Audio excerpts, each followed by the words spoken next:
ট্রেনিংটি শুরু করার পূর্বে আপনাদেরকে আবারও একটু বিনীতভাবে রিকোয়েস্ট করব। টোটাল ট্রেনিংটি খুব কমপ্লিকেটেড একটা বিষয় নিয়ে, যেটি সাবজেক্ট হচ্ছে লাভ, ভালোবাসা। যার কারণে আমি বলবো খুব মনোযোগ দিয়ে লাস্ট পর্যন্ত ওয়েট করবেন।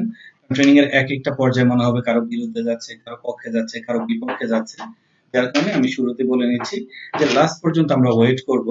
তারপরও যদি আপনাদের শেষে কোনো রকম কোয়েশ্চেন থাকে, কোনো রকম আপনাদের মতামত থাকে, অবশ্যই ইনশাআল্লাহ আমাকে জানাবেন, আমি সাদরে গ্রহণ করব। তো আমি আশা করতে পারি যে আমি যাদেরকে পেয়েছি যে তাদের সাথে ইনশাআল্লাহ আমরা আমাদের মূল ট্রেনিং এ প্রবেশ করতে পারি। শুনছি, দেখছি, হ্যাঁ, যতটুকু বুঝতে পারছি আলহামদুলিল্লাহ সবাই all clear. Okay, thank you very much. Zarin Khan বলেছেন অল ক্লিয়ার। আলহামদুলিল্লাহ আমরা মূল ট্রেনিং এ চলে যেতে পারি। তো আউযু বিল্লাহি মিনাশ শাইতানির রাজিম, বিসমিল্লাহির রহমানির রহিম। রাব্বি জিদনি ইলমা, রাব্বি ইশরাহ লি সাদরি ওয়া ইয়াসসির লি আমরি ওয়াহলুল উকদাতাম মিন লিসানি ইয়াফকাহু কাওলি। আল্লাহ সুবহানাহু ওয়া তাআলা আমাদের জ্ঞানকে বর্ধিত করে দিন, এবং আমরা যে জ্ঞান অর্জন করব সেই জ্ঞানটি যেন অবশ্যই আল্লাহ তাআলাকে খুশি করার জন্যই আমরা কাজে লাগাতে পারি, এবং ইনশাআল্লাহ অবশ্যই আল্লাহকে খুশি করার মাধ্যমে আমরা জীবন চলার পথকে যেন আরো সুন্দর করতে পারি, আরো সাফল্যমণ্ডিত করতে পারি, এই কামনা রইল। চলুন আজকে আমরা মূল ট্রেনিং এ চলে যাচ্ছি সরাসরি। হাউ টু লাভ, যে আসলে টাইটেলটা ইআরটিসি দিয়েছে how to love, but total টাইটেলটা হচ্ছে আসলে হাউ টু লাভ ইউর লাভ। যে আসলে আপনি আপনার ভালোবাসাগুলোকে কিভাবে ভালোবাসবেন, সেটা হচ্ছে আজকে মূল টাইটেল। আমি জানি যে জিনিসটা ইনশাআল্লাহ সবার মাঝে একটা আলাদা ফিল আনবে, এবং ইনশাআল্লাহ সবার মাঝে অলরেডি অনেকে অনেক ধরনের, যেহেতু ট্রেনিংটার পূর্বে আমাদের একটা রিভিউ দিয়েছিলাম আমাদের ইআরটিসি অনলাইনে, যেখানে দেখেছি যে আমাদের 18 থেকে 24 বা 18 থেকে 25 বছরের হচ্ছে প্রায় অলমোস্ট ম্যাক্সিমাম আমাদের মেম্বার। অর্থাৎ তাদের মনে কিন্তু কাজ করছে অন্য একটা জিনিস, যার জন্য আসলে ভালোবাসাটা কি। আমি সবসময় এই ট্রেনিংটা শুরু করি ছোট্ট একটা গল্প দিয়ে। তো আজকেও ব্যতিক্রম যাব না, আজকেও সেই ছোট্ট স্টোরিটা দিয়ে শুরু করব। আর শুরু করার পূর্বে আসলে আমার খুব স্মরণ হচ্ছে আজকে 2008 থেকে 2012 পর্যন্ত যাদের সাথে ক্যারিয়ারটা কাটিয়েছি, এই ট্রেনিংটা যারা সবচেয়ে বেশি আমাকে অ্যাপ্রিসিয়েশন করেছে, এবং ওই টাইমে যারা ট্রেনিংটা করেছেন তারা এখনো অবিরাম ভালোবাসা দিয়ে যাচ্ছেন। আমি কারো নাম বলবো না, যাদেরকে মনে করছি তারা সবাই বুঝতে পারছে।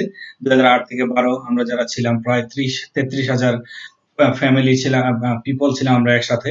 তো সবাইকে আমি আমার ভালোবাসা জানাচ্ছি, শুভেচ্ছা জানাচ্ছি। তোদেরকে বলবো যে আমি তোদেরকে খুব মিস করি, তোদেরকে এখনো ভালোবাসি। জীবন চলার পথে এক একজন এক এক জায়গায় গিয়েছি, অনেকের অনেক দূরত্ব হয়েছে, বাট তোদের সাথে আমার মনের দূরত্ব একদম হয়নি। তোরা এখনো আমার সেই জায়গাতে আছিস। তো তোদের প্রতি আমার ভালোবাসা রইলো, শুভেচ্ছা রইলো, দোয়া রইলো। ইনশাল্লাহ আশা করি কথা হবে, দেখা হবে। ওকে, থ্যাংক ইউ। এবং যারা এক্সিলেন্ট ফাইটার, যারা আমার নতুন বন্ধু হলেন, তাদেরকে ভালোবাসা জানিয়ে শুরু করছি আজকে ট্রেনিংটি। এবং এই ট্রেনিংটি সবসময় কমন একটা স্টোরি দিয়ে শুরু করি। আজকেও এর বিপক্ষে যাবো না, আমরা আজকে একটা সুন্দর একটা গল্প দিয়ে শুরু করবো, যে গল্পটি, এবং মনে রাখবেন এই ট্রেনিং এর কিন্তু সবগুলো বিষয় নেওয়া বাস্তব জীবন থেকে, বাস্তবতা থেকে, এবং মানুষের এক্সপেরিয়েন্স থেকে নিয়ে ট্রেনিংটা ক্রমেই তৈরি, এবং ইনশাল্লাহ ডে বাই ডে এটা অনেক আপডেট হয়। নেক্সট টাইম হয়তো বা ইনশাল্লাহ যখন করবো তখন এখান থেকে আরেকটু ডিফারেন্ট কিছু পাবো, এটার বৈশিষ্ট্য। তো যেটি বলছিলাম যে প্রথম আলোতে ছুটির দিনে একটি ছোট্ট যেটি সাপ্তাহিক একটা ইয়ে দেয়, আমরা জানি সেই ছুটির দিনে আমি একটি স্টোরি পড়েছিলাম। ময়মনসিংহ মেডিকেল কলেজের একজন লিখেছিলেন, এক বোন, যদিও তার সাথে এখন আমার কথা হয়নি, বাট তার কথাটি আমি সবসময় বলে যাই এই ট্রেনিং এ, যে সে একটা গল্প লিখেছিল তার ছোটবেলার একটা অনুভূতি নিয়ে। যে সে যখন ক্লাস 1-এ পড়ে, তো একদিন ক্লাসে গেল। ক্লাস 1-এ সাধারণত ছেলে মেয়ে একসাথে থাকে, কম্বাইন ক্লাস। তো কম্বাইন ক্লাসে সে একদিন ক্লাসে ঢুকলো, ক্লাসের ভিতর ঢুকতে এই ক্লাসের একটা ছেলে ছোট একটা চিরকুট দিল মেয়েটার হাতে। তো মেয়েটা চিরকুটটা হাতে নিয়ে ভেঙে ভেঙে পড়লো, ওখানে লেখা আছে, আমি তোমাকে ভালোবাসি।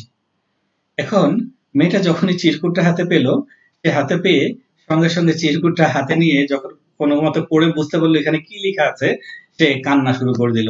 একবার দুই চোখ কসলাতে কসলাতে কাঁদছে। এই টাইমে ম্যাডাম আসলেন ক্লাসে। ম্যাডাম আসার সাথে সাথে বললো, কি ব্যাপার মামুনি, তুমি কাঁদছো কেন, কি হয়েছে তোমার? তো বললাম, ম্যাডাম ওই ছেলেটা আমাকে এটা দিয়েছে, বলে চিরকুটটা ম্যাডামের হাতে দিল। তো ম্যাডাম তো চিরকুটটা করে ম্যাডামটা একটু হয়ে গেলেন, কি বলবেন তাকে। তো ম্যাডাম নিজেকে সামলে নিয়ে বললেন, আরে বাবা, তোমাকে তোমার বাবা ভালোবাসে, তোমার মা ভালোবাসে, সবাই তোমাকে যেরকম ভালোবাসে সেরকম তোমাকে সে ভালোবাসে, এটা তো কান্নার কিছু হলো না। যখন ম্যাডাম মেয়েটাকে এভাবে বোঝাচ্ছিল, ছেলেটি পাশে দাঁড়িয়েছিল। ছেলেটা তখন দৌড়ে এসে বীর পুরুষের মতো বললো, ম্যাডাম ম্যাডাম ম্যাডাম, এই ভালোবাসা সেই ভালোবাসা না। অর্থাৎ ম্যাডাম যে বোঝাচ্ছে যে বাবা মার ভালোবাসা, ভাই বোনের ভালোবাসা, সে হিরোর মতো ওই ক্লাস 1 থেকে বলছে ম্যাডাম ম্যাডাম, এই ভালোবাসা সেই ভালোবাসা না। অর্থাৎ সে ওই আমরা যে ভালোবাসা মনে করছি ক্লাস 1 এ সেই ভালোবাসাটাকে বোঝাচ্ছে। তো আমাদের সবার জন্য সুখের সংবাদ না দুঃখের সংবাদ আমি জানি না, তো আমি বলবো আসলে ওই ছেলেটা যে ভালোবাসা মিন করেছে সেই ভালোবাসা আসলে এই ভালোবাসা না। এই ভালোবাসাটা কত বৃহৎ কত মহৎ ইনশাআল্লাহ আমরা জানবো। মহান আল্লাহ পাক রব্বুল আলামিন ভালোবেসে মানুষ সৃষ্টি করেছেন, দিয়েছেন সৃষ্টির সেরা সম্মান। মহান আল্লাহ পাক রব্বুল আলামিন তার ভালোবাসা 99 ভাগ নিজের কাছে রেখে 1 ভাগ বিলিয়ে দিয়েছেন এই মানুষের মাঝে।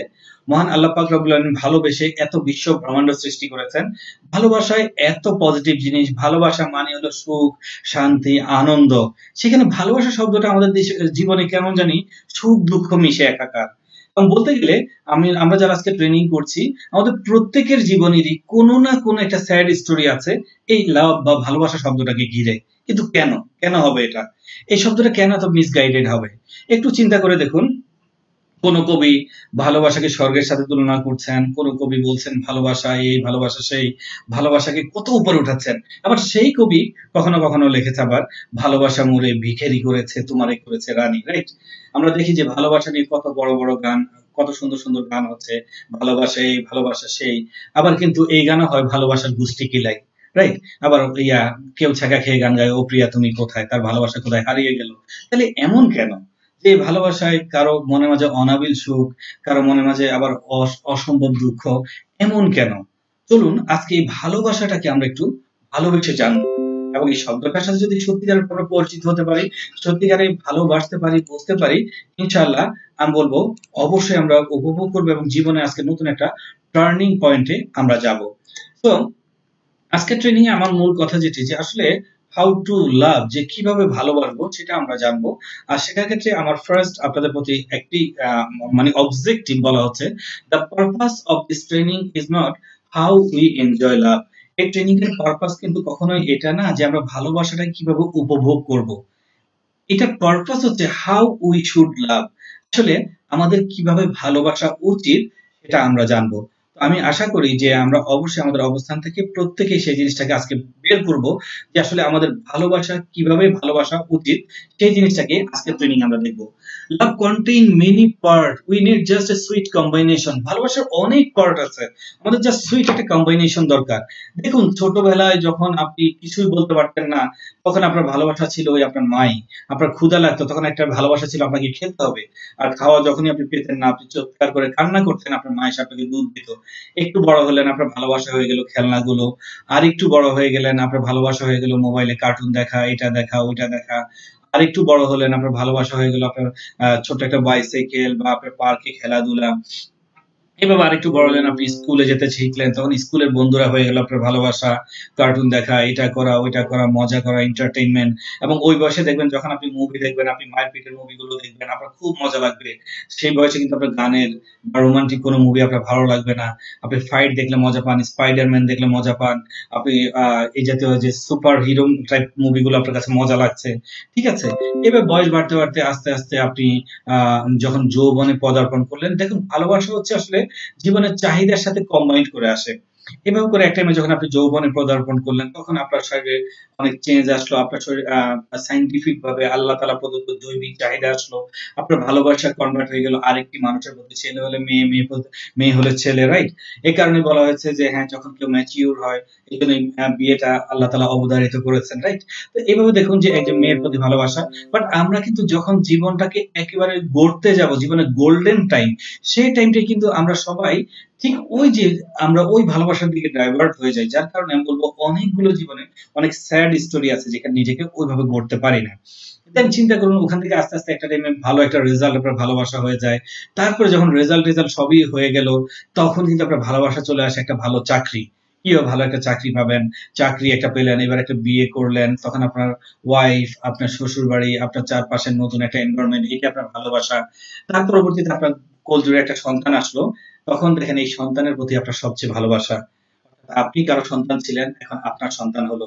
আর যখনই আপনার সন্তান হলো তখনই আপনি বুঝতে পারছেন আপনার বাবা-মার আপনার প্রতি কত ভালোবাসা ছিল। তখন সেই সন্তানের চেহারা দেখার জন্য আপনি উদগ্রীব। সন্তানের মুখ থেকে কবে বাবা ডাক শুনবেন, মা আপনি মেয়ে হলে মা ডাক শুনবেন। দেন সন্তানের প্রয়োজনগুলো পূরণ করার মাঝে আপনি একটা আনন্দ খুঁজে পান, ফিলিংস খুঁজে পান। আপনি সব স্যাক্রিফাইস করে তাকে বড় করতে চান। আপনার না পাওয়াগুলো তার মাধ্যমে পেতে চান। এভাবে কিন্তু আমাদের ভালোবাসাটা আস্তে, আস্তে গ্রো করে। এবং একটা টাইমে আপনি রিটায়ারমেন্টে চলে যান, তখন আপনার বুড়ো বুড়ো বন্ধু যারা আছে সমাজে, একটু যদি আপনি সম্মানিত মুরব্বী হন, তখন আপনার ভালোবাসা বেড়ে যায় আল্লাহর প্রতি, যে তখন একটু দাঁড়িয়ে টাড়িয়ে রেখে যায় নামাজ নিয়ে এবার মসজিদে রেগুলার যাতায়াত শুরু করেন, হজ করতে চলে যান। তখন আপনার ভালোবাসা হয়ে যায়, হ্যাঁ আমি তো, আমার জীবন শেষ, আমি তো কদিন পর মরে যাব। তখন আপনার ভালোবাসা অন্যদিকে ডাইভার্ট হয়। তখন আবার আপনার নাতি হয়, নাতনি হয়। তখন দেখা যাচ্ছে তাদেরকে কাছে পাওয়া, তাদেরকে দেখা, সন্তানের সাথে একটু কথা বলা, সমাজে একটু সম্মান, এটাই ভালোবাসা।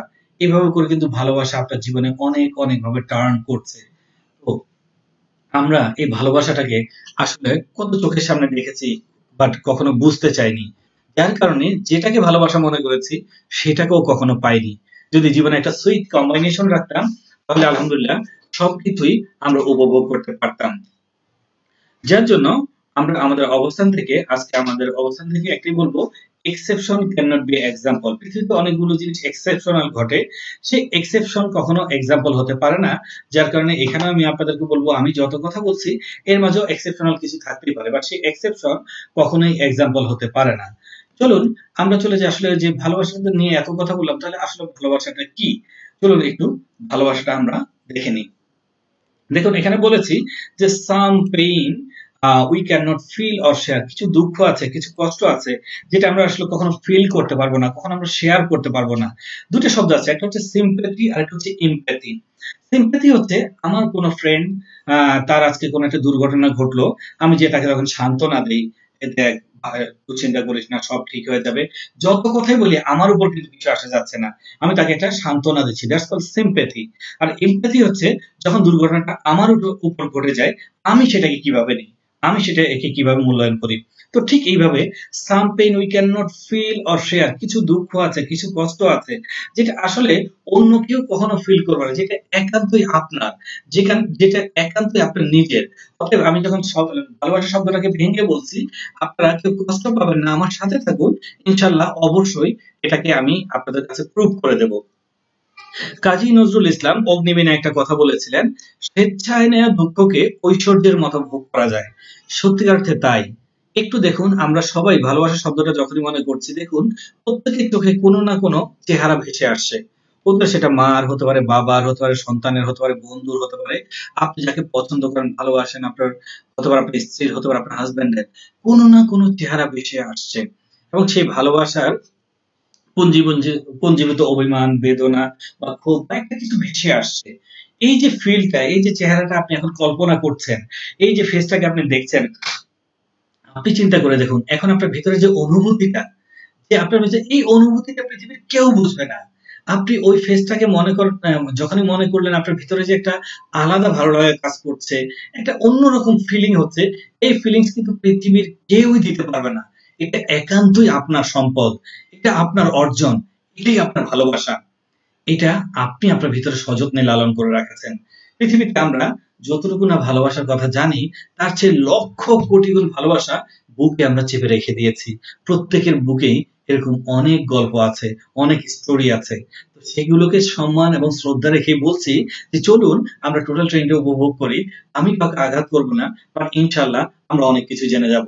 তো লাভ শব্দটাকে যদি আমরা দিই, LOVE, L for loss, O for of, V for valuable, E for energy.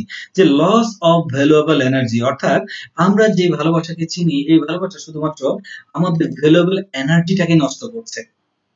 Training এর পূর্বে আজকে অনেকেই আমাকে নক করেছিলেন, অনেকেই তাদের ফিলিংস গুলো শেয়ার করেছেন ট্রেনিং এর পূর্বে।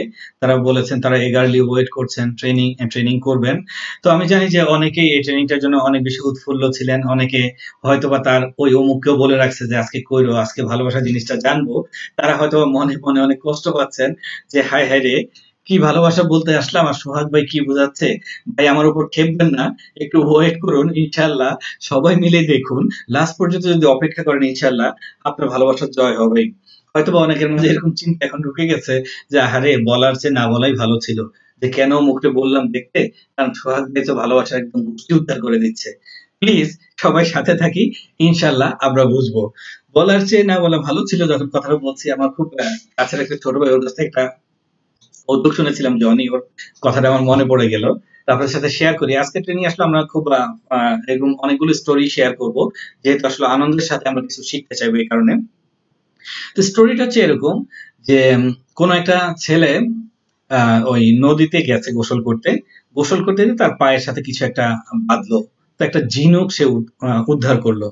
তো ঝিনুকটা যখনই খুললো, ভিতরে একটা মুক্তা পেলো। সবাই বললো, এই এটা খুব দামি জিনিস, এটা মুক্তা তুমি পেয়েছো, তুমি তো অনেক ভাগ্যবান, এই সেই। তার কাছে অনেক ভালো লাগা কাজ করলো। তো ঝিনুকটার ভিতরে যেহেতু একটু কাদা ময়লা টয়লা লেগেছিল, সে ভাবলো যে এটা মুখটা একটু পরিষ্কার করে নিই। নদীর পানিতে কি করলো, ঝিনুকটাকে একটু ভালো করে নাড়া দিল।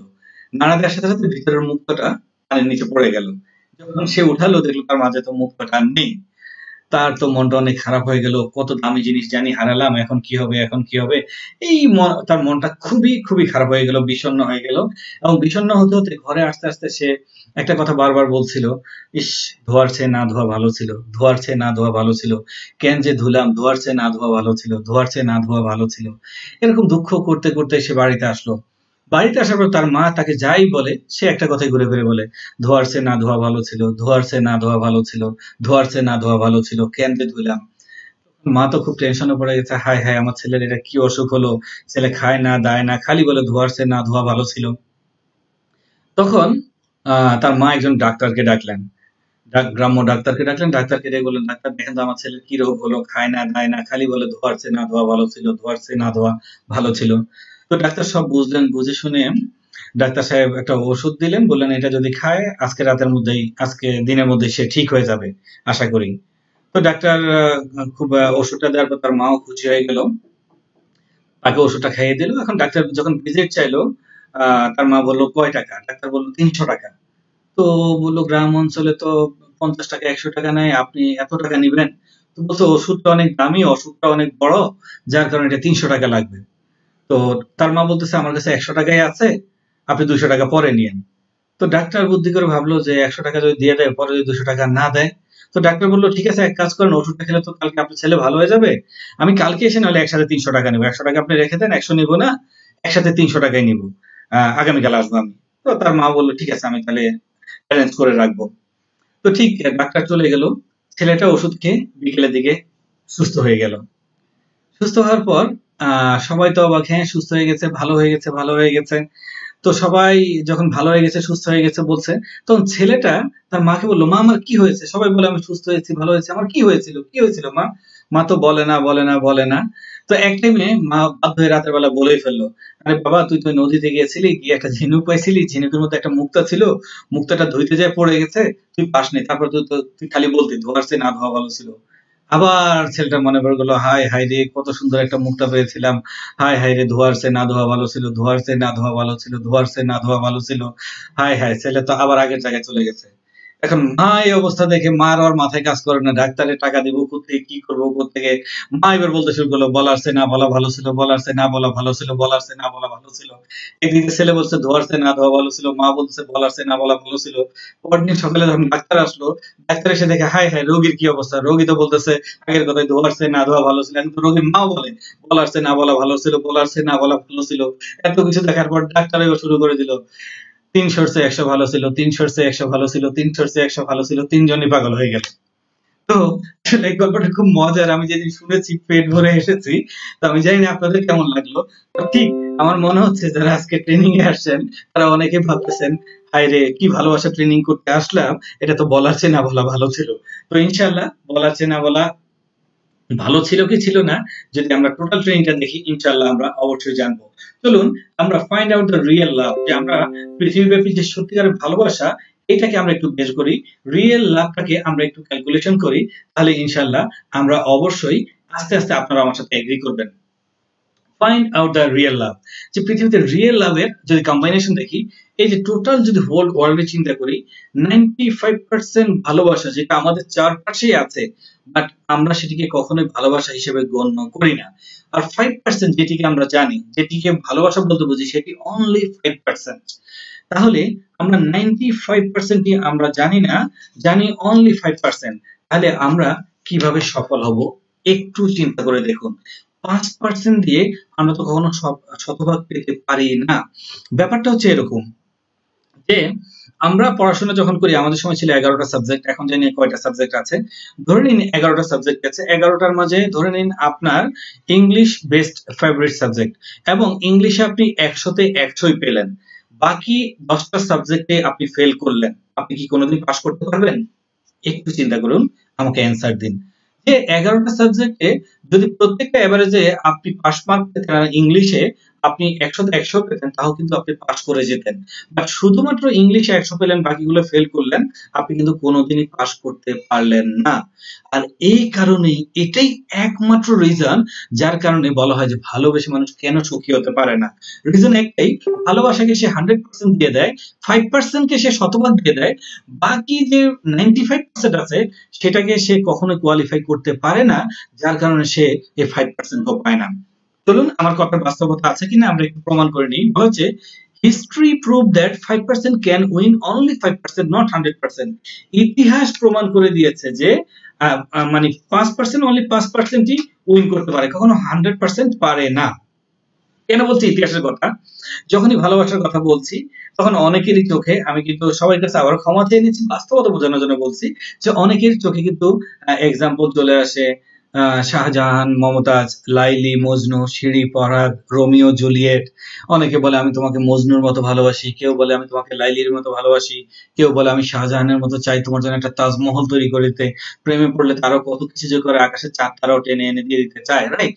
তো ব্যাপারটা হচ্ছে একটু চিন্তা করে দেখুন যে ইতিহাস প্রমাণ করে, এই যে যতগুলো ভালোবাসার এক্সাম্পলের কথা বললাম, আপনি চিন্তা করে দেখুন, আপনি যদি বলি লাইলি কি মজনুকে পেয়েছিল?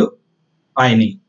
সে ভালোবাসার জন্য স্বীকৃত হয়ে আছে, সে 5% দিয়েছে, এর জন্য ভালোবাসার জন্য তার নাম আছে, বাট বাকি 95% না থাকার কারণে সে কিন্তু মজনুকে, লাইলি পায়নি। একেবারে শিরি ফরহাদকে পায়নি, রোমিও জুলিয়েটকে পায়নি। আর শাহজাহান, মমতাজ, এটার হিস্ট্রি তো মোটামুটি আমরা জানি। কেউ যদি বলে ফেলে তার প্রেমিকাকে যে আমি তোমাকে শাহজাহানের মতো ভালোবাসি, ওই প্রেমিকা কিন্তু 100 কিলোমিটার বেগে তার কাছে পালিয়ে যাওয়া উচিত। আমরা তো মোটামুটি সবাই শাহজাহানের হিস্ট্রিটা জানি। তারপর আবারও বলি, সম্রাট শাহজাহানের প্রতি শ্রদ্ধা রেখে বলি যে আমরা জানি সম্রাট শাহজাহানের 7জন স্ত্রী ছিল, 7জন স্ত্রীর মধ্যে মমতাজ ছিল 4 নম্বর স্ত্রী।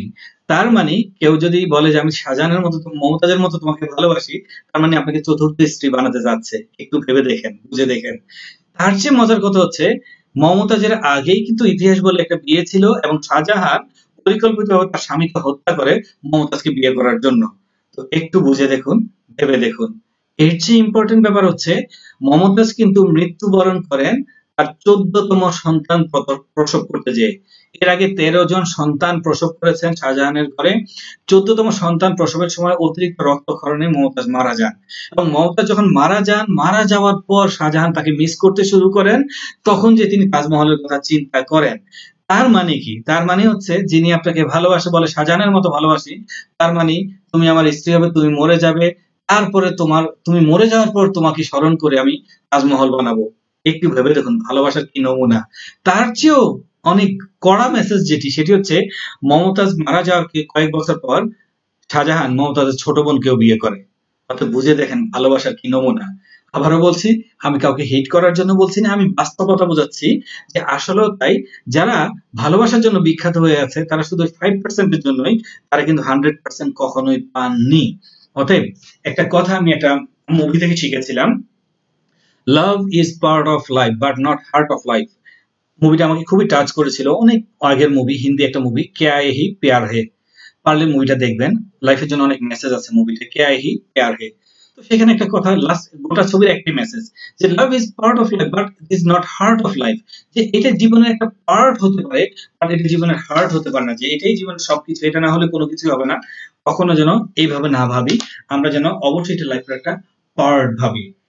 চলুন আমরা আমাদের অবস্থান থেকে, আমি আশা করি আপনারা আমার সাথে এখন একমত হবেন যে আসলে রিয়েল লাভটা কি, এবং রিয়েল লাভটাকে আমরা কিভাবে আমরা ফাইন্ড আউট করতে পারবো, এবং আমাদের অবস্থান থেকে যদি শুধু 5% নিয়ে পড়ে থাকি আমরা কতটুকু পাবো সেটা আমরা জেনে গেলাম। চলুন ট্রু লাভের একটু সংজ্ঞাটা আমরা জেনে নিই, যে সত্যিকারের ভালোবাসার সংজ্ঞাটা কি। বলা হচ্ছে true love is not a contract or an agreement. এই টোটাল ট্রেনিং এর আমি বলবো দিস আ টার্নিং সেন্টেন্স, এবং এই সেন্টেন্সটা থেকেই টোটাল ট্রেনিংটা তৈরি। সো ফ্রেন্ডস, আমি বলবো এই কথাটাকে আমরা সর্বোচ্চ গুরুত্ব দেব এবং মাথায় রাখবো এই টোটাল ট্রেনিং এ, যে true love is not a contract or an agreement. সত্যিকারের ভালোবাসা কোনো কন্ট্রাক্ট না, কোনো এগ্রিমেন্ট না, যে আপনি কাউকে ভালোবাসছেন বলে কেউ আপনাকে ভালোবাসতে হবে এটা বাধ্যতামূলক না, সেটা সত্যিকার অর্থে ভালোবাসা না। যার জন্যই ট্রু লাভ পাওয়া যায় সৃষ্টিকর্তার ভালোবাসা বান্দার প্রতি। বান্দাকে তিনি কখনো অক্সিজেন কম দিচ্ছেন না, কখনো খাবার কম দিচ্ছেন না, সবাইকে সমান দিচ্ছেন, বাট কখনো বলছেন না যে তুমি কেন কৃতজ্ঞতা প্রকাশ করো না, কখনো বলছেন না যে তুমি কেন তুমি তোমার অবস্থান থেকে কৃতজ্ঞতা প্রকাশ করো না, অর্থাৎ তোমার আলো বন্ধ করে দিলাম, তোমার অক্সিজেন বন্ধ করে দিলাম, তোমার খাবার বন্ধ করে দিলাম। ট্রু লাভের জন্য দেখি বাবা মায়ের মাঝে তারা আনকন্ডিশনাল ভাবে আমাদেরকে ভালোবেসে যাচ্ছেন। সো এইভাবে আমাদের যদি চিন্তা করে দেখি, সত্যিকার অর্থে ভালোবাসা হচ্ছে সেটা যেখানে কোনো কন্ট্রাক্ট নেই, কোনো এগ্রিমেন্ট নেই। আপনি কাউকে ভালোবাসেন, এটা আপনার ভালোবাসা, this is only your believe and এর ইমপ্রেশন। এটা আপনার তীব্র একটা আকাঙ্ক্ষা, আপনার অবস্থান থেকে এটা বিশ্বাস। আপনি কাউকে ভালোবাসেন, আপনি কাউকে ফিল করছেন, আপনি কাউকে মিস করছেন, তাই বলে যে সেও আপনাকে মিস করতে বাধ্য তা না। বাট আপনার ভালোবাসা যদি সেই ওয়েভ থাকে, সেই স্ট্রেংথ থাকে, অবশ্যই তাকে মোটিভেট করবে। বাট এটা কিন্তু কোনো চুক্তি নয়, এটা সম্পূর্ণই মনের ব্যাপার, এটা মন দিয়ে আপনাকে জয় করতে হবে। যেমন নেপোলিয়ন হিলের সেই কথাটা মনে করে দিচ্ছি, what ever human mind can conceive and believe he can achieve it. যার কারণে বলা হয় যে হিউম্যান মাইন্ড যেটা কনসিভ করে, যেটা কল্পনা করে, যেটা ধারণ করে এবং যেটা বিশ্বাস করে, সেটা অবশ্যই সে অ্যাচিভ করে। অতএব আমিও বলবো যে টোটাল ট্রেনিং এ আমরা এই জিনিসটি মাথায় রাখবো, সত্যিকার অর্থে ভালোবাসা কোনো কন্ট্রাক্ট বা কোনো এগ্রিমেন্ট না। চলুন তাহলে সত্যিকারের প্রেমিক হতে গেলে আমাদের কি লাগবে, অর্থাৎ সেই 5% যেটা আছে, সেই 5%টাও তো আমরা কতটুকু আমরা পেয়েছি বা আমরা কতটুকু নিতে পেরেছি সেটাও আমরা ক্লিয়ার না, সেই 5%টাও আমরা কিন্তু আমাদের জায়গায় সঠিক না। আরেকটা স্টোরি বলি, খুব মনে পড়ে গেল হঠাৎ করে, যে কোন একটা গ্রামে কেউ কখনো এসএসসি পাস করেনি বা মেট্রিক পাস করেনি। তো ওই গ্রামে যিনি চেয়ারম্যান, তার ছেলে এবার মেট্রিক পরীক্ষা দিবে, যার কারণে গোটা গ্রামে একটা আলাদা আনন্দের মতো কাজ করছে। ছেলে পরীক্ষা দিচ্ছে, গোটা গ্রামের মান সম্মান উজ্জ্বল করবে। বাবা এর জন্য প্রত্যেকটা সাবজেক্টের জন্য একজন করে টিচার রেখে দিয়েছে, 11টা সাবজেক্ট 11 জন টিচার পড়াচ্ছে। ছেলে পরীক্ষা দিল, পরীক্ষার পরে তো রেজাল্টের দিন এসে গেল, সবাই মিষ্টি টিষ্টি কিনে ওয়েট করতে, ছেলের রেজাল্ট হবে, গোটা গ্রামকে মিষ্টি মুখ করবে। তো ছেলে যখন রেজাল্ট দিল, সে বাড়িতে আসলো একবারে মুখ ভার করে। এসে বাবা জিজ্ঞেস করলো, কিরে বাবা তোর মন খারাপ কেন, কি হয়েছে, তুই কি পাস করিস নাই? বলে, না বাবা আমি ফেল করেছি। ফেল করছিস? কোন সাবজেক্টে ফেল করেছিস? বলে, বাবা আমি অল সাবজেক্টে ফেল করছি। তখন বাবা বললো, আমি এত এত মাস্টার রাখলাম, সব সাবজেক্টে তুই পাস করলি, শুধু একটা সাবজেক্টে ফেল করছিস, অল সাবজেক্টে। ওই অল সাবজেক্টের টিচার কে আছে, ওটা ধরে নিয়ে। তো অবস্থা আসলে আমাদের তাই, যে অল সাবজেক্ট মানে যে সব সাবজেক্ট, মূর্খ বাবা কিন্তু ওইটাও বোঝে না। তো আমরা মূর্খ প্রেমিক প্রেমিকারা আমরা এটাও বুঝি না যে পুরো ভালোবাসাটা কি, এটাই বুঝি না, 5% কে আমরা পুরোপুরি মনে করি। চলুন, যদি আমরা ট্রু লাভার হতে চাই সেক্ষেত্রে আসলে আমাদের মাঝে কি কি থাকতে হবে, আমরা টু বি এ ট্রু লাভার খুবই সংক্ষেপে আমরা সেগুলো একে একে আমরা জেনে নেব। ফার্স্ট যেটা, আন্ডারস্ট্যান্ডিং অ্যান্ড শেয়ারিং, যে আমাদের প্রচন্ড আন্ডারস্ট্যান্ডিং থাকতে হবে এবং আমাদের মাঝে প্রচন্ড শেয়ারিং থাকতে হবে। এটা কিন্তু নট ইন ভালোবাসার সেক্টরে, এটা যে কোনো সেক্টরে। এবং আমরা বলবো আমরা যে ক্যারিয়ার আছি, যে প্ল্যাটফর্মে আছি, আমাদের এই এক্সিলেন্ট প্ল্যাটফর্মের জন্য বলবো এই কথাগুলো আপনারা সব সময় মিলিয়ে নেবেন। ইনশাআল্লাহ অবশ্যই আপনার ক্যারিয়ারের জন্য একটি মাইল ফলো হবে। ফার্স্ট যেটা দরকার, যদি আপনি আপনার ড্রিম লাইনের সাথে খুব ভালো সম্পর্ক করতে চান, আপনি আপনার লিডারের সাথে ভালো করতে চান, সম্পর্ক করতে চান, ফার্স্ট আন্ডারস্ট্যান্ড করতে হবে। আর যখনই কিছু বুঝবেন না তাকে শেয়ার করুন। কারো প্রতি আপনি যখন কারো ব্যাপারে কিছু শুনলেন, শুনে তার উপর রাগ না করে তার সাথে শেয়ার করেন। হতেও তো পারে অন্য কেউ উদ্দেশ্যপ্রণোদিত ভাবে তার ব্যাপারে মিথ্যা কথা বলেছে, কারণ সবাই তো সবসময়, কারণ কেউ কেউ সবাই সবার পেছনে লেগেই থাকে, এটা আমরা জানি। যার কারণে যাকে ভালোবাসবেন তাকে বুঝতে চেষ্টা করুন, এবং যখনই তার কোনো জিনিস না ভালো লাগছে আপনি তার সাথে শেয়ার করুন। হয় শেয়ার করলে সে কারেকশন হয়ে যাবে, অথবা আপনি আপনার ভুলটা বুঝতে পারবেন। ওয়েল ক্যারেক্টার, যেটা আমাদের কোনো বিকল্প নেই, আমাদের ক্যারেক্টার অল টাইম ওয়েল থাকতে হবে। সুখ দুঃখ অভাব অনটন এটা নিয়ে জীবন, এর মাঝেই আমরা আমাদের বেস্ট ক্যারেক্টারটা রাখবো। যেটা আমরা জানি ট্যালেন্ট আমাদেরকে অনেক উপরে নিয়ে যাবে, বাট ক্যারেক্টার কিন্তু আমাদের সেই জায়গাটাকে হোল্ড করাবে। Always keep you as a secret, all time নিজেকে সিক্রেট রাখতে চেষ্টা করব, যেটি আমাদের নেটওয়ার্কারদের মাঝে খুব বেশি অভাব। সেটি কি? সেটি হচ্ছে এটি যে আমরা সবসময় নিজেকে বলতে ভালোবাসি, আমি এই করেছি, আমি সেই করেছি, আমি বাঘ মেরেছি, আমি হাতি মেরেছি, বাট কাজের বেলায় গেলে দেখা যায় কিছুই না। ওই যে কমন একটা গল্প আছে, আমরা সবাই জানি, সেটাই সেটাই হয়ে যায় যে একজন এসে বলতেছে যে জানিস আমাদের বাড়ির পাশে একটা জঙ্গল আছে, ওই জঙ্গলে তো কয়েকশো বাঘ আছে। তো আরেকজন শুনে অবাক, তোর বাড়ির পাশের জঙ্গল, ওই জঙ্গলে কয়েকশো বাঘ, সুন্দরবনেও তো এত বাঘ নাই, ব্যাপারটা কি? তুই কি দেখছিস? আচ্ছা কয়েকশো না থাক, অন্তত 20-40টা তো আছে। তুই কি শিওর 20-40টা বাঘ? কখনো একটা বাঘও দেখছিস? না তাও দেখি নাই, কিন্তু 8-10টা হবে, যে বড় জঙ্গল এখানে থাকতে পারে 8-10টা বাঘ। চল তাহলে আমি ওই জঙ্গলে যাবো, আজকে খুঁজবো যে বাঘ থাকার কথা না, এই ছোট জঙ্গলে বাঘ থাকবে, এটা কথার কথা বললি তুই? যদি বাঘ না থাকে তাহলে আমি মাঝে মাঝে দেখি জঙ্গলের মধ্যে কি জানি নড়ে ওঠে, ওটা কি নড়ে? আসলে আমাদের অবস্থা কিন্তু তাই।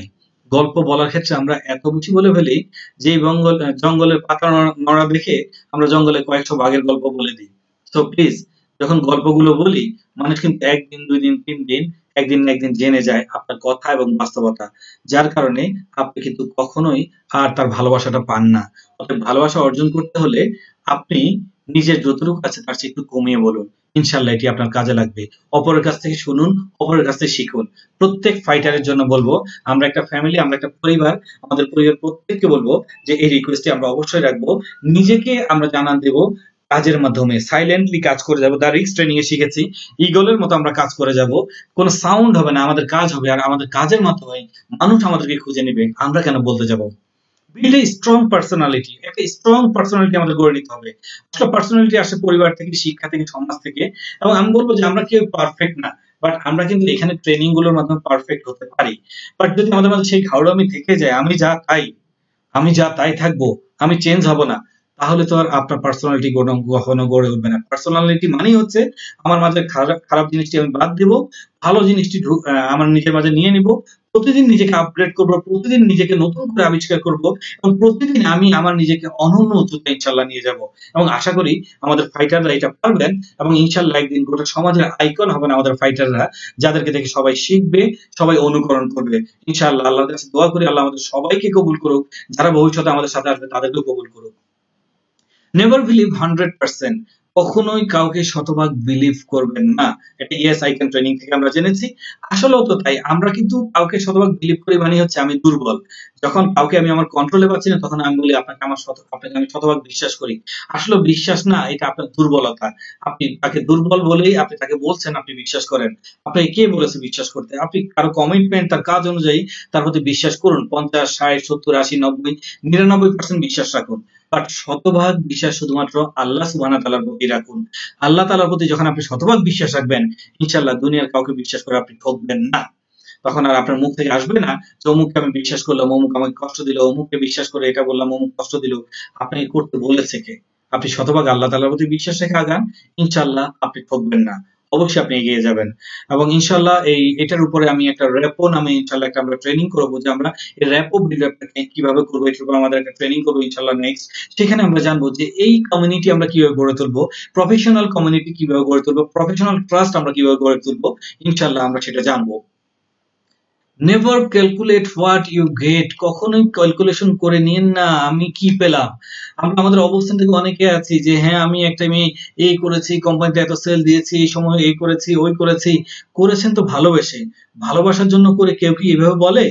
আপনার সৃষ্টিকর্তা তো আপনি কতবার মারা যেতে নিয়েছিলেন, আপনাকে বাঁচিয়ে দিয়েছে, কতবার আপনি শেষ হয়ে যেতে নিয়েছিলেন, আপনাকে উদ্ধার করেছে। আপনার বাবা মা তো কতবার আপনার জন্য কত স্যাক্রিফাইস করেছেন, বাট কেউই তো বলে না যে আমি তোমার জন্য এটা করেছি, এটা করেছি। কখনোই ক্যালকুলেট করতে যাবেন না। এরকম অনেকে আছে যে আমি আমার লিডার জন্য এটা করেছি, আমি আমার টিমের জন্য এটা করেছি, আজকে কি পেলাম? ভাই, ক্যালকুলেশন করা মানে হচ্ছে হিসাব চুকিয়ে ফেলা। শুধু ভালোবেসেই যান, দেয়ার মালিক আল্লাহ, ইনশাল্লাহ পেয়ে যাবেন। একটা জীবনে মানুষ ইতিহাস পড়তে অন্তত 10 বছর, 15 বছর, 20 বছর লেগে থাকতে হয়। 5-7 বছরে কেন হিসাব টানতে যান?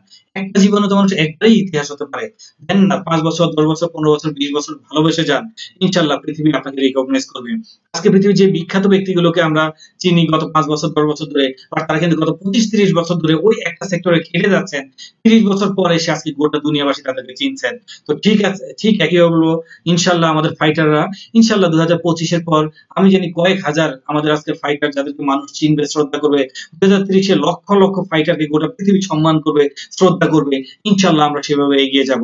আমি আশা করব সবাই এটা মেনটেন করবেন, কখনোই হিসাব ক্যালকুলেশনটা নিয়ে ফেলবেন না। প্লিজ ডোন্ট ব্লেম, কখনোই কাউকে ব্লেম করব না, আমরা কখনোই কাউকে ব্লেম করব না, কাউকে কারো উপর দোষ চাপিয়ে দেব না, যেটা আমরা সবসময় করে থাকি।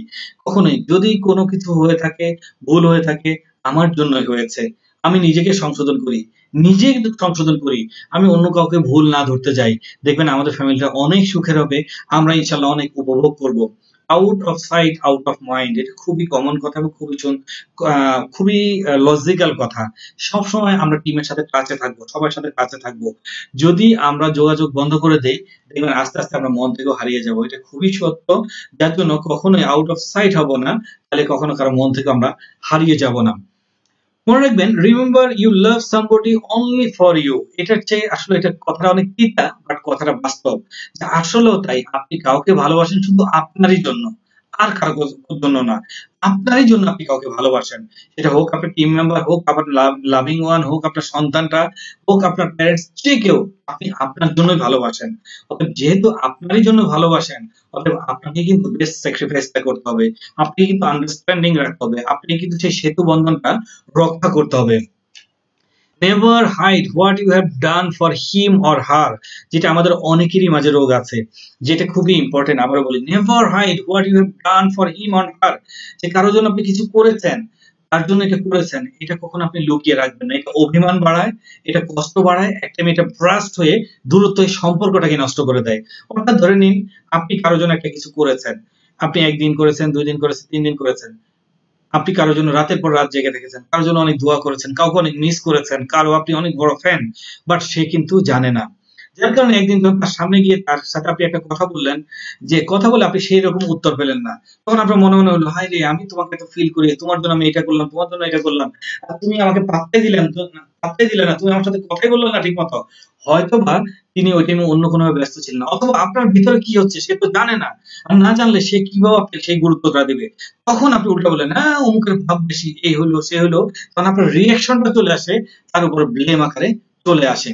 ব্রাদার এন্ড সিস্টার, বর্তমান সময়টা এরকম, ওই আমাদের এমডি স্যার একটা কথা বলে, আমি তো জিন পালি না যে কার মধ্যে কি আছে আমি জানবো। আমার কথাটা খুব মজা লাগে, আসলে স্যারের প্রতিটা কথা খুব মজা লাগে, যে আসলে তো তাই, জিনটা জিন পালে না। তো ঠিক একইভাবে বলবো, আমরাও তো জিন পালি না যে আমরা কার ভিতরে কি আছে আমরা জানবো। যার জন্য কারোর জন্য কিছু করলে এটা আমরা ফ্ল্যাশ করতে হবে। মনে রাখবেন, জীবনটা বাংলা সিনেমার না, যে আমি এটা বাস্তবতা বোঝানোর জন্য এক্সাম্পল দিচ্ছি, ছবিকে ছোট করে না।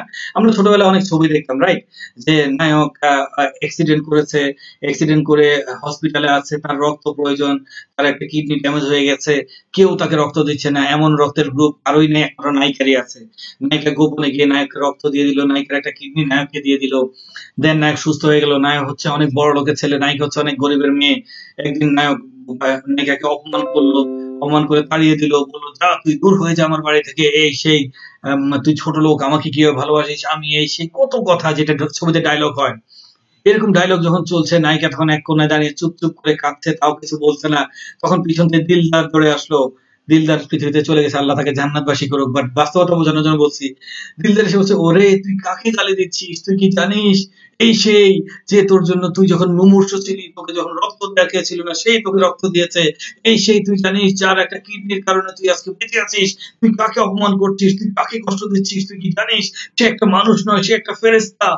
নায়ক তখন চোখ দিয়ে টল টল করে পানি পড়ছে, নায়িকাও কাঁদছে, ওগো তুমি সেই যে আমার জন্য এত কিছু করেছ, আমাকে মাফ করে দাও, ক্ষমা করে দাও। সুন্দর করে একে অপরকে বুকে জড়িয়ে দিল, টেন টেন টেন, ছবি সমাপ্ত হয়ে গেল। আসলে তাই, গল্পটা আমি এজন্য বলি নাই কি ঘটলো, গল্পটা আমি এই কারণে বলছি, ব্রাদার এন্ড সিস্টার, বাস্তব জীবনে কিন্তু কোনো দিলদার নেই, আমাদের জীবনে কিন্তু কোনো দিলদার নেই, ওরকম কেউ নেই সে বলবে যে তোমাকে অমুক এত মিস করে, বা তোমার জন্য সেই স্যাক্রিফাইস করেছে। যার জন্য আপনাকে আপনাকেই বলতে হবে, আপনি কার জন্য কতটুকু করেছেন, যেহেতু করতে পেরেছেন আপনাকে বলতে হবে। আর যখন বলবেন তখন তার মাঝেও ফিলিংসটি আসবে, আর যখন ফিলিংসটি আসবে তখনই তো আপনি তার কাছ থেকে সেই ফিডব্যাকটা পাবেন।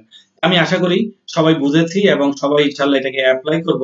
সবাই, আমি আশা করি সবাই আমার সাথে আছেন এবং আলহামদুলিল্লাহ সবাই বুঝতে পারছেন আমি যে মেসেজটি দেওয়ার চেষ্টা করছি।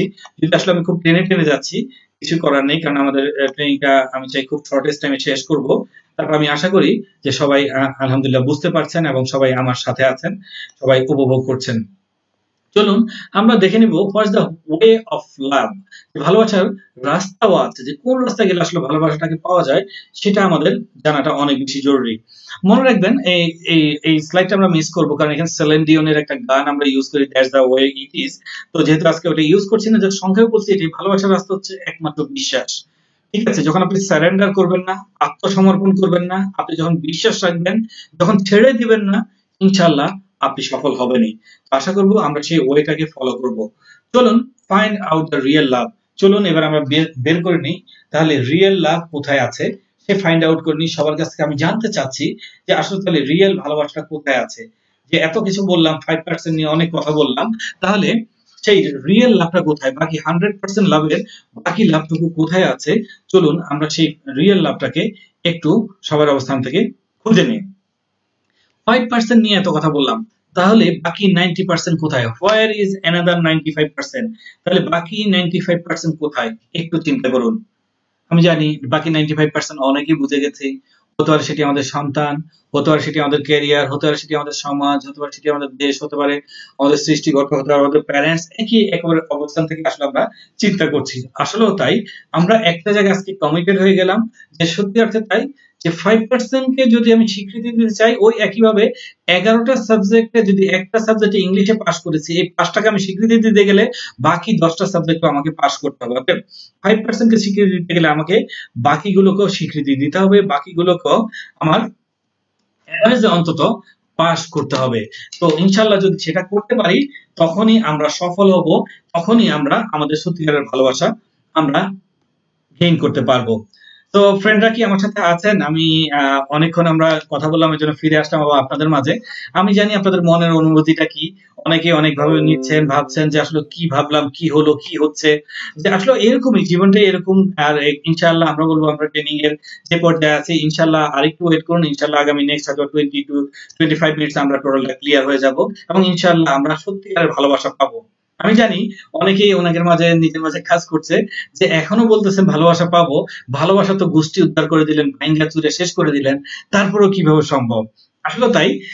আরেকটা মজার একটু কৌতুক শেয়ার করি, যেটি আপনাদের সাথে ভালো লাগবে। আসলে ওই ট্রেনিংটা অনেক ফানের। অডিটোরিয়ামে আমরা যখন করি অনেক মজা করি, অনেক হাসি, অনেক কাঁদি।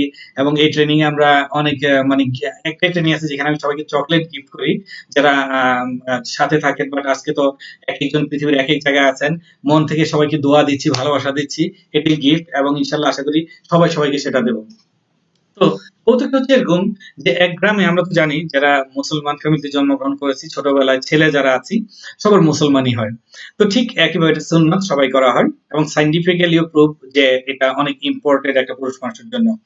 তো ঠিক এক গ্রামে একটা ছেলে যার বয়স 10 থেকে 12 বছর, তার মুসলমানি করাবেন তার বাবা। তো অলরেডি ডাক্তার ঠিক করা হয়েছে এবং গ্রাম অঞ্চলে কিন্তু এটা একটা অনুষ্ঠান করে সবাই, মুসলমানের জন্য একটা অনুষ্ঠান করে, সবাই আসে, একটু খাসি জবাই দেয়, রাইট? তো সবাই একটু দোয়া টোয়া করে, এরকম করে। তো সব আত্মীয় স্বজন আসতেছে, তো ছেলেটা বুঝতেছে না, সবাই আসতেছে, গরু খাসি আনা হচ্ছে, কি হবে না হবে। তো এক টাইমে সে তার কানে আসলো যে তাকে মুসলমানি করানো হবে, তারে আর পায় কে? সে বাড়ি থেকে ফ্রুত গেল, বাবা তো এখন পিছনে দৌড়, যে ওরা তো ধরতে পারে, হায় হায় কি হলো এটা। তো দৌড়াতে দৌড়াতে তার বাবা ধান খেতের মধ্যে দিয়ে দৌড়াচ্ছে, সেও দৌড়াচ্ছে, দৌড়াতে দৌড়াতে এখন গোটা গ্রামের মানুষ দেখছে বাপ ছেলে দৌড়াদৌড়ি। এক টাইম সে বাধ্য হয়ে কি করলো, এক গাছের উপরে উঠলো।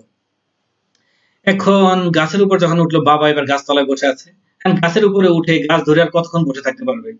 এক টাইমে বাধ্য হয়ে গাছ থেকে নামলো, বাবা খপাত করে ধরলো, ধরে নিয়ে গেল।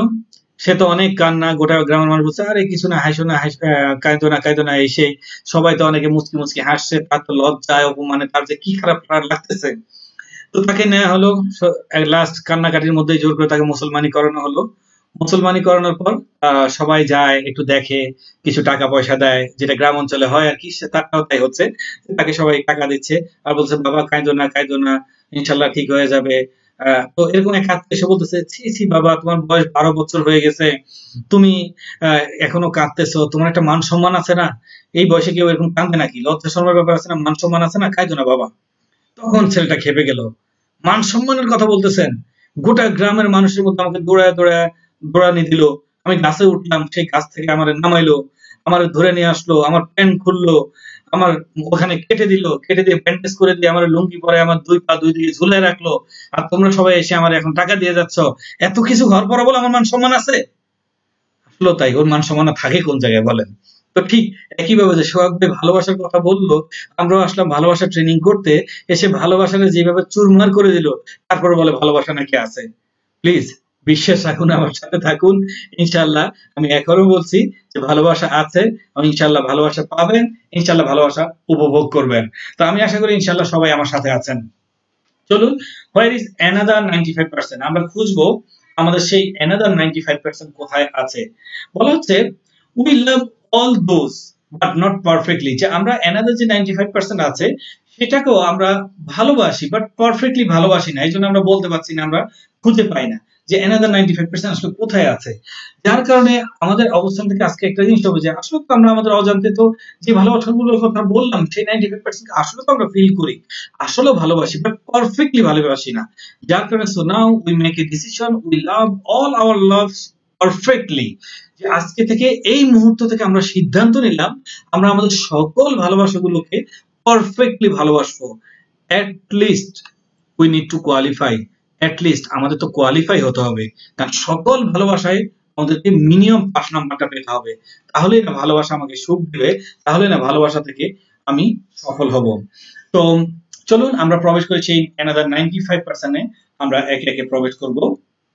যে 95% এর ফার্স্ট আমাদের যে ভালোবাসাটা, যেটি আমরা সবাই জানি, যে উই লাভ অলমাইটি আল্লাহ, যেটা সবাই জানি, সবার অবস্থান থেকে আছে, যিনি যে ধর্মের তিনি তার অবস্থান থেকে, কারো কাছে তিনি ভগবান, কারো কাছে তিনি ঈশ্বর, কারো কাছে তিনি গড, কারো কাছে তিনি আল্লাহ, তিনি একজনই, তিনি সবাইকে বানিয়েছেন। চিন্তা করুন, আমরা সবাই তাকে ভালোবাসি, সবাই তাকে ভালোবাসি, বাট তার ভালোবাসাটা কখনো সে ফিল করি না। আমি আমার যাকে লাভিং ওয়ান তাকে কতবার জীবনে ভালোবাসি ভালোবাসি বলতে কতবার নাম ফাটিয়েছি, তার নামটা কত জায়গায় লিখেছি, বাট ভালোবেসে আমি কয়বার আল্লাহর নামটা আমি কয় জায়গায় লিখেছি, ভালোবেসে আমি কয়বার আল্লাহকে বলেছি আল্লাহ তোমাকে ভালোবাসি, যিনি আমাকে সৃষ্টি করেছেন, যিনি আমাকে সৃষ্টির আশরাফুল মাখলুকাত বানিয়েছেন, সৃষ্টির সেরা জীব বানিয়েছেন, সৃষ্টির মধ্যে আমাকে শ্রেষ্ঠত্ব দিয়েছেন, আর যত সৃষ্টি আছে সকল সৃষ্টির মধ্যে আমি একমাত্র সৃষ্টি, আমার যা ইচ্ছা আমি তাই করতে পারি, অন্য সৃষ্টিকে তিনি সেই স্বাধীনতা দেননি, আমাকে দিয়েছেন, আমাকে তিনি এত সম্মানিত করেছেন, যেটি ইয়েস আই ক্যান ট্রেনিং এর মাধ্যমে জেনেছি। এত কিছু করার পরও যার কাছ থেকে আমরা প্রতিনিয়ত আমরা ভালোবাসা পেয়ে আসি, তাকে আমরা কতটুকু ভালোবাসতে পেরেছি একটু চিন্তা করি তো, আমরা একটু ভাবি তো। ভালোবাসার যে রুট, ভালোবাসার যে মূল, যেখান থেকে ভালোবাসার উৎপত্তি, সেখানেই তো আমাদের কানেকশন ঠিক মতো নাই। কিভাবে আমরা ভালোবাসে সফল হবো বলেন? কিভাবে আমরা ভালোবাসা পাবো? আর ভালোবাসা কিভাবে আমাদের সুখ দিবে? একটু চিন্তা করুন। বলা হচ্ছে every success good or bad have a link with him. পৃথিবীর সকল সাকসেস, আবারও বলছি, নট এভারেজ লাইফ, পৃথিবীর সকল সাকসেস, সেটা তো ভালো হতে পারে খারাপ, তার আল্লাহ সুবহানাহু ওয়া তাআলার সাথে একটা লিঙ্ক আছেই, একটা সম্পর্ক আছেই। আপনি দেখবেন যে আপনি আপনার অবস্থান থেকে একটু ভেবে দেখুন, আপনি অ্যান্সারটা পেয়ে যাবেন। পৃথিবীর যত সফল ব্যক্তি দেখেন, যখন তারা তাদের সফলতার গল্পগুলো বলে, একটু চিন্তা করে দেখুন, চিন্তা করে দেখুন পৃথিবীর সেরা ধরুন খেলোয়াড় গুলোর কথাই বলুন, ব্যাটসম্যান গুলোর খেলার ফুটবলার গুলোর কথাই বলুন, পৃথিবীর সেরা ফুটবলার ধরুন লিওনেল মেসির কথাই, যে সে যখন গোল করে সে কেন উপর দিক তাকিয়ে একটা চুমু দেয়? কারণ সে জানে তার মাঝে কোনোই ক্ষমতা নাই গোটা বিশ্বের বুকে নিজের নামটা ফুটানোর, তার মাঝে কোনোই ক্ষমতা নাই মেসি হওয়ার, উপরওয়ালা তার মাঝে সেটা দিয়েছেন বলে সে পেরেছেন।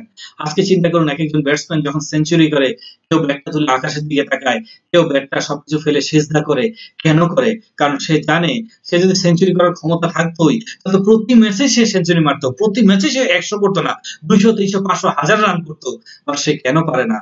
কারণ তার তো এটা ক্ষমতা না, সেটা আল্লাহ প্রদত্ত বলেই সেই গ্রেট সাকসেস যারা পায় তারা সৃষ্টিকর্তাকে প্রতিনিয়ত কৃতজ্ঞতা জানায়, প্রতিনিয়ত ধন্যবাদ জানায়, রাতের অন্ধকারে তারা সৃষ্টিকর্তার কাছে কাঁদে, সাহায্য চায়, এবং এভাবে কিন্তু পৃথিবী চলছে, পৃথিবী চলে আসছে। প্রত্যেক সফল ব্যক্তি তার কথার একটা জায়গায় তিনি জানেন তিনি কতটা অসহায়, প্রত্যেকটা সফল ব্যক্তি জানেন তার সফলতার জন্য তার নিজের কোনো যোগ্যতা নেই। এবং আলহামদুলিল্লাহ আমার মনটা ওই জায়গায় ভরে যায় যে আনোয়ার এইচ রয়্যাল রানা, তাকে বলেছিলাম একদিন যে আমাদের সফলতার সিক্রেট কি? আমাকে বলছিল ভাইয়া আমাদের কোনো সিক্রেট নাই, আমাদের সিক্রেট একটাই, সেটা হচ্ছে আল্লাহ তাআলার রহমত। আল্লাহ তাআলা চেয়েছেন বলে সম্ভব। উনি তো আমাদেরকে রহম করেছেন, আমাদেরকে তো এত সুন্দর একটা কোম্পানি, একটা প্ল্যাটফর্ম দিয়েছেন। আমরা হলাম এটা পাহারাদার, আমরা পাহারা দিচ্ছি। এটার মালিক আমার আল্লাহ তাআলা, এটা রক্ষণাবেক্ষণ তিনিই করছেন। আমরা জাস্ট পাহারা দিচ্ছি, আমাদের যেন কোনো ভুল না হয়, অন্যায় না হয়, আমরা যেন সঠিকভাবে পাহারা দিতে পারি, এটাই আমাদের কাজ। সো এক্সিলেন্ট ফাইটার, আপনাদের সবাইকে বলবো, আমাদের এক্সিলেন্ট ফাইটারদেরকে, চলুন আমরা আমাদের প্ল্যাটফর্মকে সেভাবে পাহারা দিব, ভালোবাসবো। এটা তো আল্লাহর একটা দান। এই দানকে ভালোবেসে আরো হাজার হাজার লক্ষ লক্ষ পরিবারে, লক্ষ লক্ষ ফ্যামিলিতে, লক্ষ লক্ষ মানুষের কাছে আমরা পৌঁছে দিব। ঠিক একইভাবে গুডের পাশাপাশি যত ব্যাড আছে সবার একটা লিঙ্ক আছে আল্লাহর সাথে। মনে রাখবেন, যত খারাপ মানুষই হোক শেষ বেশ সে কিন্তু সে আল্লাহ তাআলাকে স্মরণ করে। এবং মনে রাখবেন যে পৃথিবীতে আজ পর্যন্ত যত এতিমখানা, যত বড় বড় কিছু চলে, চিন্তা করে দেখবেন যে ওখানে দানগুলো আসে কোথায়, টাকা কোথায়। কোনো এতিমখানা কিন্তু এতিমরা না খেয়ে নেই, কোনো জায়গায় কিন্তু বন্ধ নেই। এই ডোনেশন গুলো আসে কোত্থেকে, কে দেয়, কোত্থেকে দেয়, কেন দেয়? সবাই একটা কারণে দেয়, নিজেকে প্রোটেক্ট করার জন্য। তারা জানে সৃষ্টিকর্তাকে খুশি রাখতে হবে। তো মনে রাখবেন, একটা এক্সাম্পল আপনাদেরকে শেয়ার করি যেটা আমাদের সবার জন্য খুবই ইম্পর্টেন্ট, যেটি কোরআন থেকে এসেছে এবং গোটা পৃথিবীর জন্য একটা মানে বার্নিং এক্সাম্পল। সেটা হচ্ছে ফেরাউন। মুসা আলাইহিস সালামের সময় আমরা জানি যে ফেরাউন নিজেকে সৃষ্টিকর্তা দাবি করত। তো এক টাইমে যখন নীল নদ শুকিয়ে যাচ্ছে, শুকিয়ে গেছে, খরা হয়ে গেছে, কোনো পানি নাই, এই নাই সেই নাই, তখন মানুষ একটা পর্যায়ে মানে ত্যক্ত বিরক্ত মানুষ বলল যে ফেরাউন, তুমি তোমার অবস্থান থেকে তুমি যদি খোদা হও, নিজে খোদা মানো, কোথায় নীল নদের পানি, কোথায় কি, আমরা তো শস্য পাচ্ছি না, আমরা শস্য উৎপাদন করতে পারছি না, কি হবে? তখন ফেরাউন একদিন চিন্তায় পড়ে সে দূরে এক পাহাড়ে একটা জায়গায়, যেখানে প্রায় আল্লাহ তাআলাকে সিজদা করতো, সেই জায়গায় একা গিয়ে সে আল্লাহর সিজদায় পড়ে গেল রাতের অন্ধকারে।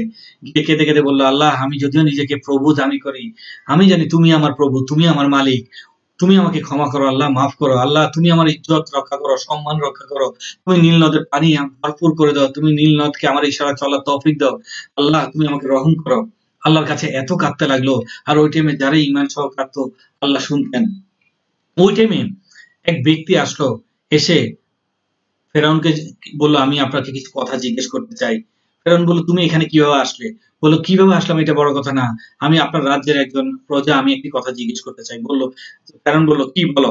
তখন সে ব্যক্তি বলল যে, আচ্ছা আপনার রাজ্যে কেউ যদি আপনার কাছ থেকে আমানত নিয়ে, আপনার কাছ থেকে করুণা নিয়ে, আপনার কাছ থেকে সাহায্য নিয়ে আপনারই সাথে বেইমানি করে, আপনি তাকে কি করবেন? ফেরাউন বলল, যদি আমার কাছ থেকে সাহায্য নিয়ে, আমার কাছ থেকে করুণা নিয়ে আমারই সাথে বেইমানি করে, আমি তাকে সমুদ্রে ডুবিয়ে মারবো। ওই ব্যক্তি বলল, ওকে আমি আমার উত্তর পেয়ে গেছি। সেই ব্যক্তি ছিল হযরত জিবরাইল আলাইহিস সালাম। জিবরাইল আলাইহিস সালাম তার থেকে উত্তর নিয়ে চলে গেল। তারপর আমরা জানি ফেরাউন আবার আসলো, নীল নদে পানি ভরপুর, মানুষকে আবার বলল, দেখো আমি তোমাদের প্রভু, আমাকে তোমরা মানো, আমাকেই প্রভু ডাকো। আবার আল্লাহর সাথে বেইমানি করলো। এভাবে আল্লাহর কাছ থেকে নিল, আবার বেইমানি করলো। এক পর্যায়ে আমরা জানি মুসা আলাইহিস সালামকে যখন ধাওয়া করলো, মুসা আলাইহিস সালাম তার লাঠি দিয়ে সমুদ্রের পানিতে আঘাত করে মুসা আলাইহিস সালাম যখন পার হয়ে গেলেন, ফেরাউন তার সৈন্য সামর্থ্য নিয়ে যখন সে সমুদ্রের মাঝে গেলেন, আল্লাহ তাআলা রাস্তা বিলীন করে তাকে সমুদ্রে যখন ডুবিয়ে দিল, তখন ফেরাউন বলল, আল্লাহ আমি তোমার কলেমার প্রতি বিশ্বাস আনলাম, তোমার প্রতি বিশ্বাস আনলাম, তুমি আমাকে মাফ করো। তখন আল্লাহ মনে করিয়ে দিলেন জিবরাইল আলাইহিস সালামের সেই কথা যে, ফেরাউন তুমি তো তোমার মুখে বলেছিলে যে তার মালিকের সাথে বারবার বেইমানি করে তাকে কি করা উচিত, অতএব তোমার শাস্তি তোমাকে দিলাম। তো কোরআনে সুন্দর করে আল্লাহ তাআলা বলেছেন যে পরবর্তী মানুষদের শিক্ষার জন্য ফেরাউন আমি তোমাকে সংরক্ষণ করব। ঠিক ১৫০০ বছর আগে কোরআন নাজিল হয়েছিল, তারও প্রায় ১৫০০ বছর আগে সেই ফেরাউন নীল নদে ডুবেছিল। অর্থাৎ প্রায় ৩৫০০ বছর পূর্বে সেই ফেরাউন যে সমুদ্রে ডুবেছিল, সেই লাশ কোরআন পড়ে রিসার্চ করে সেই লাশ সমুদ্রের নিচ থেকে উদ্ধার করেছে, এবং সেই লাশ কিন্তু পচেও নেই, গলেও নেই, পোকামাকড়ও খায়নি। ৩০০০ বছর পানির নিচে থাকার পর সেই লাশ উঠিয়ে এখন কিন্তু মিশরের জাদুঘরে আছে। মানুষকে দেখার জন্য আল্লাহ তাআলা কিন্তু একটা নিদর্শন রেখে দিয়েছে। তিনি আমাদের আল্লাহ, তিনি আমাদের মালিক। আর কি চাই, আর কি চাই? সূরা রহমানে কত সুন্দর করে বলেছেন, ফাবিআইয়ি আলাই রাব্বিকুমা তুকাজ্জিবান। অতএব হে জিন ও মানব জাতি, তোমরা তোমাদের পালনকর্তার কোন কোন অবদানকে অস্বীকার করবা? আল্লাহ তাআলা বলেছেন, আসো আমার কাছে চাও, তুমি যদি আমার কাছে হেঁটে আসো আমি তোমার কাছে দৌড়ে যাব। আমি যখন একটা অন্যায় করি, দুইটা অন্যায় করি, তিনটা অন্যায় করি, ফেরেশতা যখন আমার জন্য পাপ লিখতে যায়, আল্লাহ তাআলা বলে, ওয়েট করো আমার বান্দা ক্ষমা চাইবে, ওয়েট করো আমার বান্দা তওবা করবে, লিখিস না ফেরেশতা, লিখিস না, আরেকটু ওয়েট কর, আরেকটু ওয়েট কর। তারপরে কি করে? আপনাকে ছোট্ট একটা দুঃখ দিয়ে দেয়, ছোট্ট একটা কষ্ট দিয়ে দেয়। সেটা দুঃখ কষ্টের মাধ্যমে বলে, আমার বান্দা এই যে কষ্ট পেয়েছে, আমার বান্দা দুঃখ পেয়েছে, দুঃখ এবং কষ্টের সাথে ওই পাপের কাটাকাটি করো। এভাবে করে আল্লাহ তাআলা প্রতি মুহূর্তে আপনাকে সেভ করছেন, প্রতি মুহূর্তে আপনাকে সেভ করছেন। উনি তাকিয়ে আছেন, হাত বাড়িয়ে আছেন। বাট আপনি আপনি সেই ভালোবাসার কতটুকু মূল্য দিয়েছেন? আপনি একটু চিন্তা করুন, একটু ভাবুন।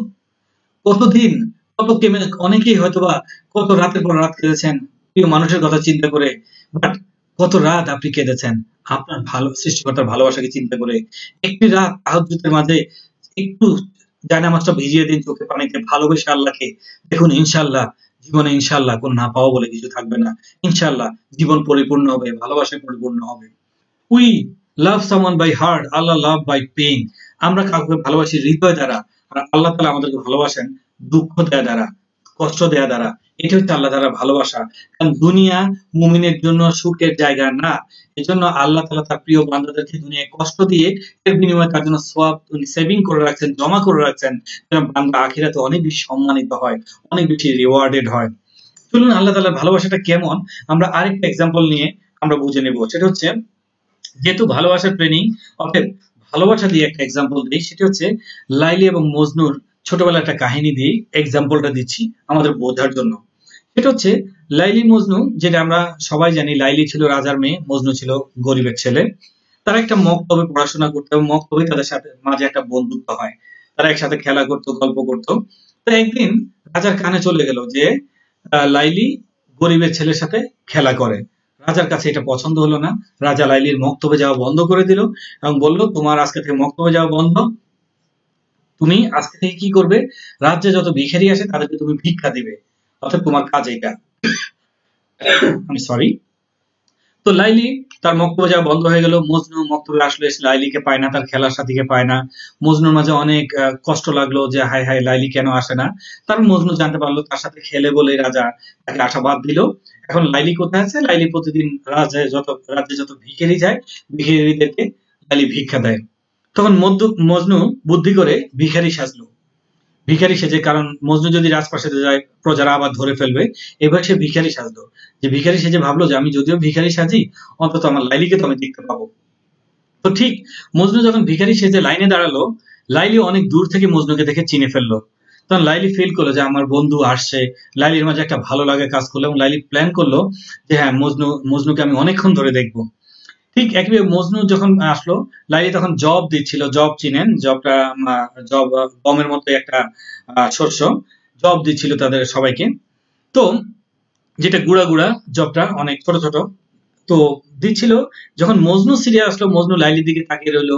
মজনু ভাবতেছে মনে হয়, হাই হাই লাইলি, তুমি তো আমার চিনলে না, তোমাকে আমি কত ভালোবাসি, যার জন্য ভিখারি হয়ে আসি। হয়তো তুমি ভিক্ষুককে ভিক্ষা দিচ্ছ, বাট তুমি চিনলে না আমি তোমার মজনু।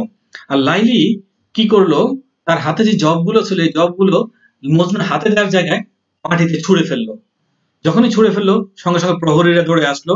তখন লাইলি বলল, এই ভিক্ষুক আমার সাথে বেয়াদবি করেছে, এর সাজা হওয়া উচিত। তখন তারা বলল যে কি সাজা হওয়া উচিত? তখন বললো, সাজাদি বলুন আপনি কি সাজা দিব তাকে। তখন সাজাদি বলল, সাজা হচ্ছে এই ভিক্ষুক একটা একটা করে প্রত্যেকটা জবের দানা উঠিয়ে এখানে দিয়ে তারপর এখান থেকে যাবে। তখন মজনু মনের কষ্ট নিয়ে একটা একটা করে জবের দানা উঠাচ্ছে আর ভাবছে, হায় রে লাইলি, যদি জানতি আমি তোর মজনু, তাহলে কি তুই আমার এত কষ্ট দিতি? তুই আমাকে না জেনে না বুঝে কষ্ট দিলি। মজনু উল্টা অভিমান করলো, তার উপর কষ্ট হলো। আর লাইলি ওদিক থেকে বলছে, মজনু হয়তোবা তুমি কষ্ট পাচ্ছ, হয়তো ভাবতেছো আমি তোমাকে চিনি নাই। মজনু, তোমাকে যদি আমি জবটা তোমার হাতে দিতাম, তুমি নিয়েই চলে যেতে, তোমার আমি কতক্ষণই বা দেখতাম। এই কারণে আমি একটু উদ্দেশ্য প্রণোদিত ভাবে জবগুলো ছিটিয়ে দিয়েছি, কারণ একটা একটা করে তুমি যতক্ষণ পর্যন্ত জবগুলো উঠাবে ততক্ষণ পর্যন্ত আমি তোমাকে মন ভরে দেখবো। ডিয়ার ব্রাদার এন্ড সিস্টার্স, আল্লাহ তাআলার ভালোবাসাটা কি এমনই।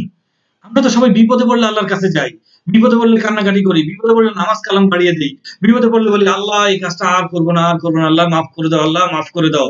যখন বিপদে পড়লে আল্লাহর কাছে যাই, আল্লাহ এর জন্য সবসময় বিপদ দিয়েই থাকেন, যে বিপদ হলেই যেন আমার কাছে থাকে, অতএব যাও ওর বিপদটা ছিটিয়ে দাও, মজনুর মতো সেও একটা একটা করে বিপদ ঘটুক আর আমার সামনে থাকুক। কিন্তু যদি আপনি প্রতি মুহূর্তে আল্লাহর সাথে থাকেন, প্রতি মুহূর্তে তাকে ভালোবাসেন, প্রতি মুহূর্তে তাকে স্মরণ করেন, প্রতি মুহূর্তে তাকে ভালোবেসে যান, দিনে 5 বার তার সাথে দেখা করেন, তাহলে তিনি আর কেনই বা আপনাকে বিপদ দিবেন? তখন তো আল্লাহ তাআলা বলে দিয়েছেন যে দিনে 5 ওয়াক্ত নামাজ আদায় করবে, আমি আল্লাহ তাআলা তার জিম্মাদার হয়ে গেলাম, আমি আল্লাহ তাআলা তাকে সকল কিছুতে, সকল বিপদ ভালো মন্দ থেকে হেফাজত করব, সেভ করব, তাকে আমি এগিয়ে নিয়ে যাবো ইনশাআল্লাহ। তখন তো আমরা সফল হবই। তো আল্লাহ তাআলার ভালোবাসাটা এমনই, ইনশাআল্লাহ আমরা অবশ্যই সেটাকে পালন করব। Human nature is to call him at the end of the end. আমরা শেষেরও শেষে আল্লাহ তাআলাকে গিয়ে ডাকি। জীবনে যখন এক্সট্রিম বিপদ আসে তখন যে আমরা আল্লাহকে ডাকি, আর তার আগে নিজেরাই মনে করি আমি পারবো, আমি পারবো। আসলে আমরা কেউ কিছুই পারবো না, কিচ্ছু করার ক্ষমতা আমাদের নেই। অতএব প্রতি মুহূর্তে, প্রতি ক্ষেত্রে আমরা যেন আমাদের মালিককে স্মরণ করি, সৃষ্টিকর্তাকে স্মরণ করি, ইনশাআল্লাহ আমরা অবশ্যই তখন জীবনটাকে উপভোগ করব। The basic difference between Allah and human, মানুষ এবং আল্লাহর সাথে বেসিক পার্থক্য একটাই, আল্লাহ gives and forgives। আল্লাহ দিচ্ছেন দিচ্ছেন দিচ্ছেন দিচ্ছেন এবং মাফ করেও দিচ্ছেন। আল্লাহ দিতেই থাকতেছেন এবং মাফ করেও দিচ্ছেন। আর মানুষ gets and forgets। মানুষ পাচ্ছে পাচ্ছে পাচ্ছে পাচ্ছে, একটা পেতে পেতে মানুষ ভুলেই যাচ্ছে। মানুষ পেয়ে পেয়ে একটা সে নিজে গর্ব করে বলে, বুক গুটিয়ে বলে আমি এটা করেছি, আমি সেটা করেছি, আমি এটা করেছি। তোমার যদি এতই করার ক্ষমতা থাকতো তুমি তো আরো অনেক করতে। তুমি একদিন অনেক কিছু করেছিলে, আজকে কেন তুমি অসহায় হয়ে আছো? একদিন গোটা দুনিয়া তুমি চালিয়েছিলে, আজকে কেন তুমি ঘরের মধ্যে তাহলে বন্দী হয়ে আছো? তোমার আসলে কিচ্ছু করার ক্ষমতা নাই। যার কারণে ইনশাআল্লাহ আমরা প্রতিটা কাজ, প্রতিটা ক্ষেত্রে আমরা আল্লাহর রহমতকে চিন্তা করে, আল্লাহকে চিন্তা করে করবো, ইনশাআল্লাহ আমরা সফল হব। তিনি চাইলেই সফল হব, তাছাড়া সম্ভব নয়। Build a strong relationship with Almighty Allah, and this is the right way to success. This is the only right way. সত্যি অর্থে তাই আজকে থেকে আমরা আমাদের সৃষ্টিকর্তার সাথে স্ট্রং একটা রিলেশনশিপ করব, এবং এটাই একমাত্র ওয়ে, একমাত্র মাধ্যম আমাদের সফল হওয়ার। তো ইনশাআল্লাহ আমি আশা করি আমাদের ফ্রেন্ডরা যারা আছেন সবাই এটি করবেন এবং সবাই এটিকে মেইনটেইন করবেন। তো আমরা চলে যাই আমাদের দ্বিতীয় ভালোবাসাটিতে, যেটি সেই 95% এর আরেকটি অংশ। সেটা হচ্ছে উই লাভ আওয়ার প্যারেন্টস। আমরা আমাদের বাবা মাকে ভালোবাসি। বাট একটু চিন্তা করে দেখুন, সেই প্যারেন্টসদেরকে কতটুকু আমরা ভালোবাসি আর তারা আমাদেরকে কতটুকু ভালোবাসা দিয়েছেন। Think their love at your childhood. আপনার ছোটবেলায় তাদের ভালোবাসার কথা চিন্তা করুন। সেই ছোট্টটি আপনি যখন পৃথিবীর বুকে ফার্স্ট এসেছিলেন, কতটুকু যত্ন নিয়ে আপনাকে ভালোবেসেছিলেন। আপনি একটু চিন্তা করুন, যখন আপনি বলতে পারতেন না, কিছুই পারতেন না, একটা জাস্ট মাংসপিণ্ড ছিলেন, আপনাকে সেই আপনার প্রস্রাব পায়খানা পরিষ্কার করা, আপনার কেয়ার করা, আপনার সুখ দুঃখ সবকিছু তারা তাদের নিজের দুঃখ মনে করে সুখগুলো আপনাকে সর্বোচ্চ দিয়ে আপনাকে তিলে তিলে গড়া আল্লাহ সুবহানাহু ওয়া তাআলা তাদের মধ্যে সেই ভালোবাসাটা দিয়ে পৃথিবীর বুকে এনেছেন, আজকে আপনাকে বড় করেছেন। আপনি একটু চিন্তা করুন, think how much you love them. আজকে আপনি তাদেরকে কতটুকু ভালোবাসেন, আপনি একটু চিন্তা করে দেখুন। আমাদের স্লাইডে অনেক কথা ছিল, বাট বলবো ওই যে টাইমের জন্য আমরা শেয়ার করছি না।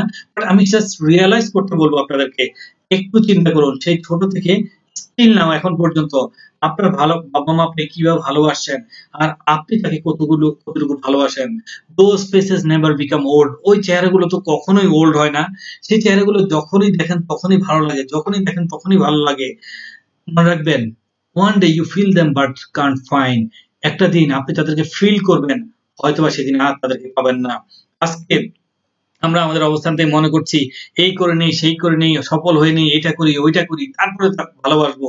বাট একদিন আপনার জীবনে হয়তো সকল সফলতা থাকবে, বাট তাদেরকে হয়তো শেয়ার করতে পারবেন না।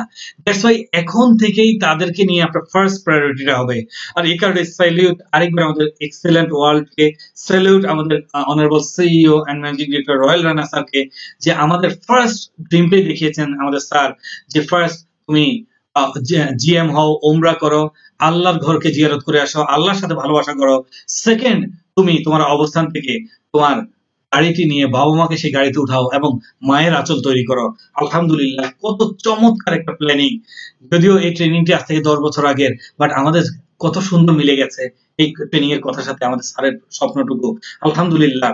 তো ঠিক একইভাবে সেই মায়ের জন্য মায়ের আঁচল, সে নাকি মা একা থাকবে, বাবা মা দুইজনই থাকবে।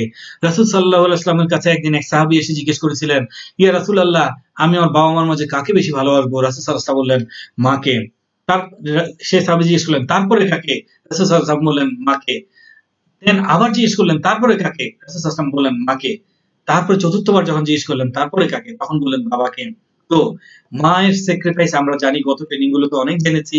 একজন মা কি আল্লাহ তাআলা তার সম্মান এই জন্যই এতটা দিয়েছেন, তার পায়ের নিচে আমাদেরকে বেহেশত দিয়েছেন। এবং রাসূল সাল্লাল্লাহু আলাইহি ওয়াসাল্লাম বলেছেন 4 ভাগের 3 ভাগ ভালোবাসা মায়ের এবং 1 ভাগ ভালোবাসা বাবার, এবং পিতামাতার সন্তুষ্টি আল্লাহর সন্তুষ্টি। অতএব রাসূল সাল্লাল্লাহু আলাইহি ওয়াসাল্লাম একদিন মেম্বারে বসেছিলেন, তখন হঠাৎ করে তিনি বললেন, কবুল কবুল কবুল। তখন সাহাবায়ে কেরাম জিজ্ঞেস করলেন, কি ব্যাপার ইয়া রাসূলুল্লাহ, আপনি কেন কবুল কবুল বললেন? তখন বললেন যে জিবরাইল আলাইহিস সালাম এইমাত্র বলে গেলেন, যে ব্যক্তি তার বাবা মা জীবিত থাকা অবস্থায় তার বাবা মাকে সন্তুষ্ট করতে পারবে না, সে জাহান্নামী। আমি বলেছি কবুল। সে জাহান্নামী। আমি বলেছি কবুল। সে জাহান্নামী। আমি বলেছি কবুল। Brother and sister, big celebrity হয়ে গেলাম, অনেক কিছু জীবনে পেয়ে গেলাম, বাড়ি বাড়ি মালিক হয়ে গেলাম, বাট ঘরে যদি বাবা মা সন্তুষ্ট না থাকে, আমি কিন্তু জাহান্নামী। আবারও বলছি, আমি কিন্তু জাহান্নামী। আমি কিন্তু জাহান্নামী।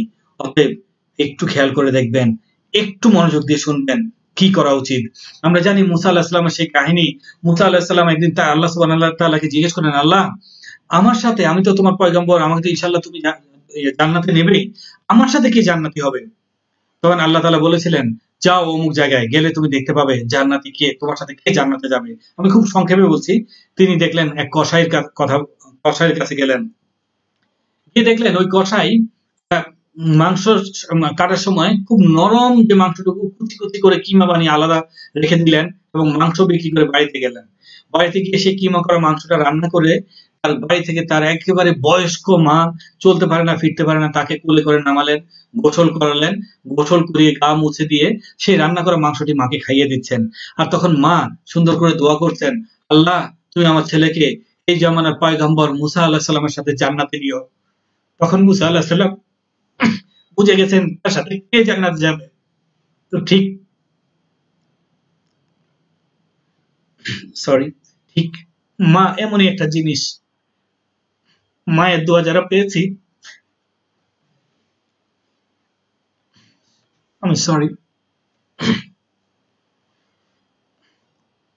মায়ের দোয়া যারা পেয়েছি, ইনশাআল্লাহ তারা জীবনে সফল হবই। এবং আমি আপনাদেরকে বলবো, এই মুহূর্তে প্রতিজ্ঞা করি, এই রোজা থেকে আল্লাহর কাছে দোয়া করি, আল্লাহ, আমাদের বাবা মার জন্য আমরা যেন একটা মায়ের আঁচল উপহার দিতে পারি। আল্লাহ, এক্সিলেন্টকে তুমি কবুল করো, আমাদেরকে কবুল করো। ইনশাআল্লাহ আমরা আজকে থেকে সেইভাবে কাজ করব, মা বাবার চেহারাকে কল্পনা করে কাজ করব।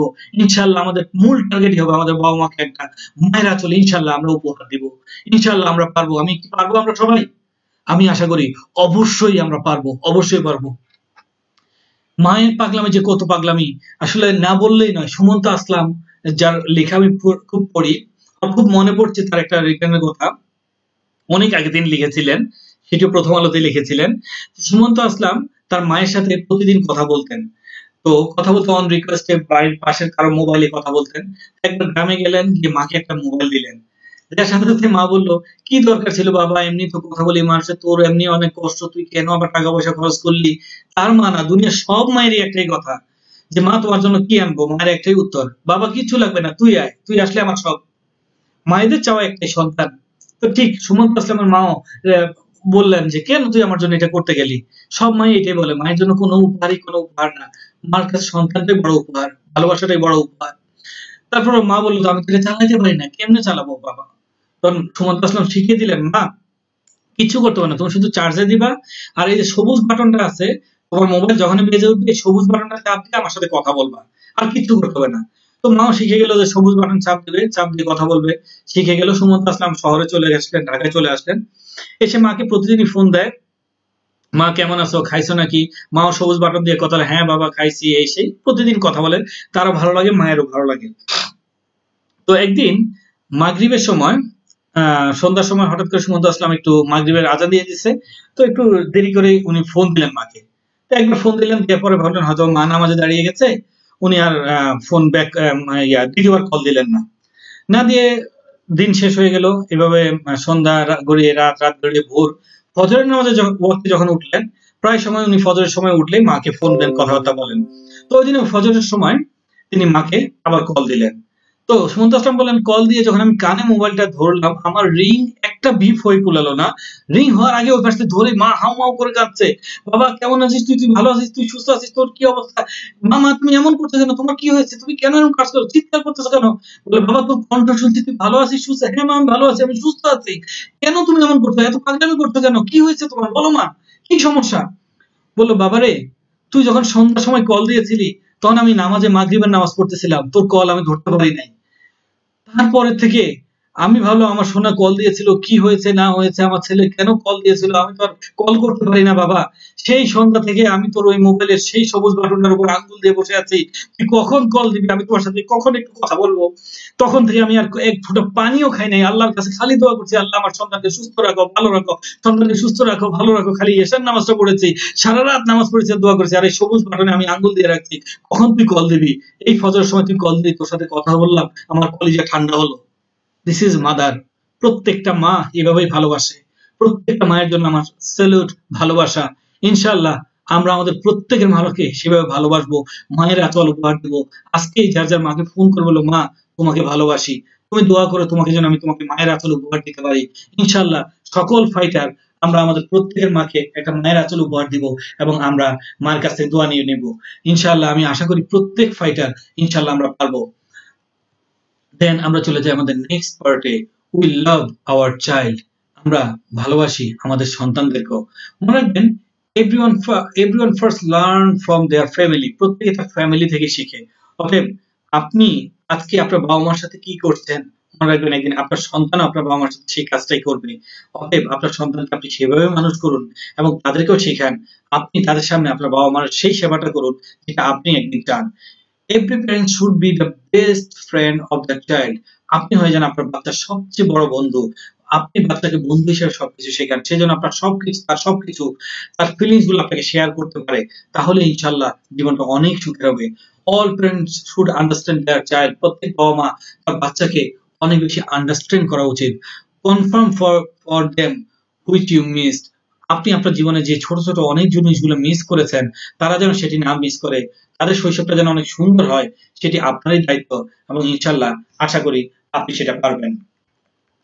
তো আমরা আমাদের অবস্থান থেকে চলে যাই আমাদের পরবর্তী ভালোবাসাটিতে, উই লাভ আওয়ার কেরিয়ার। আমরা আমাদের কেরিয়ারকে ভালোবাসি।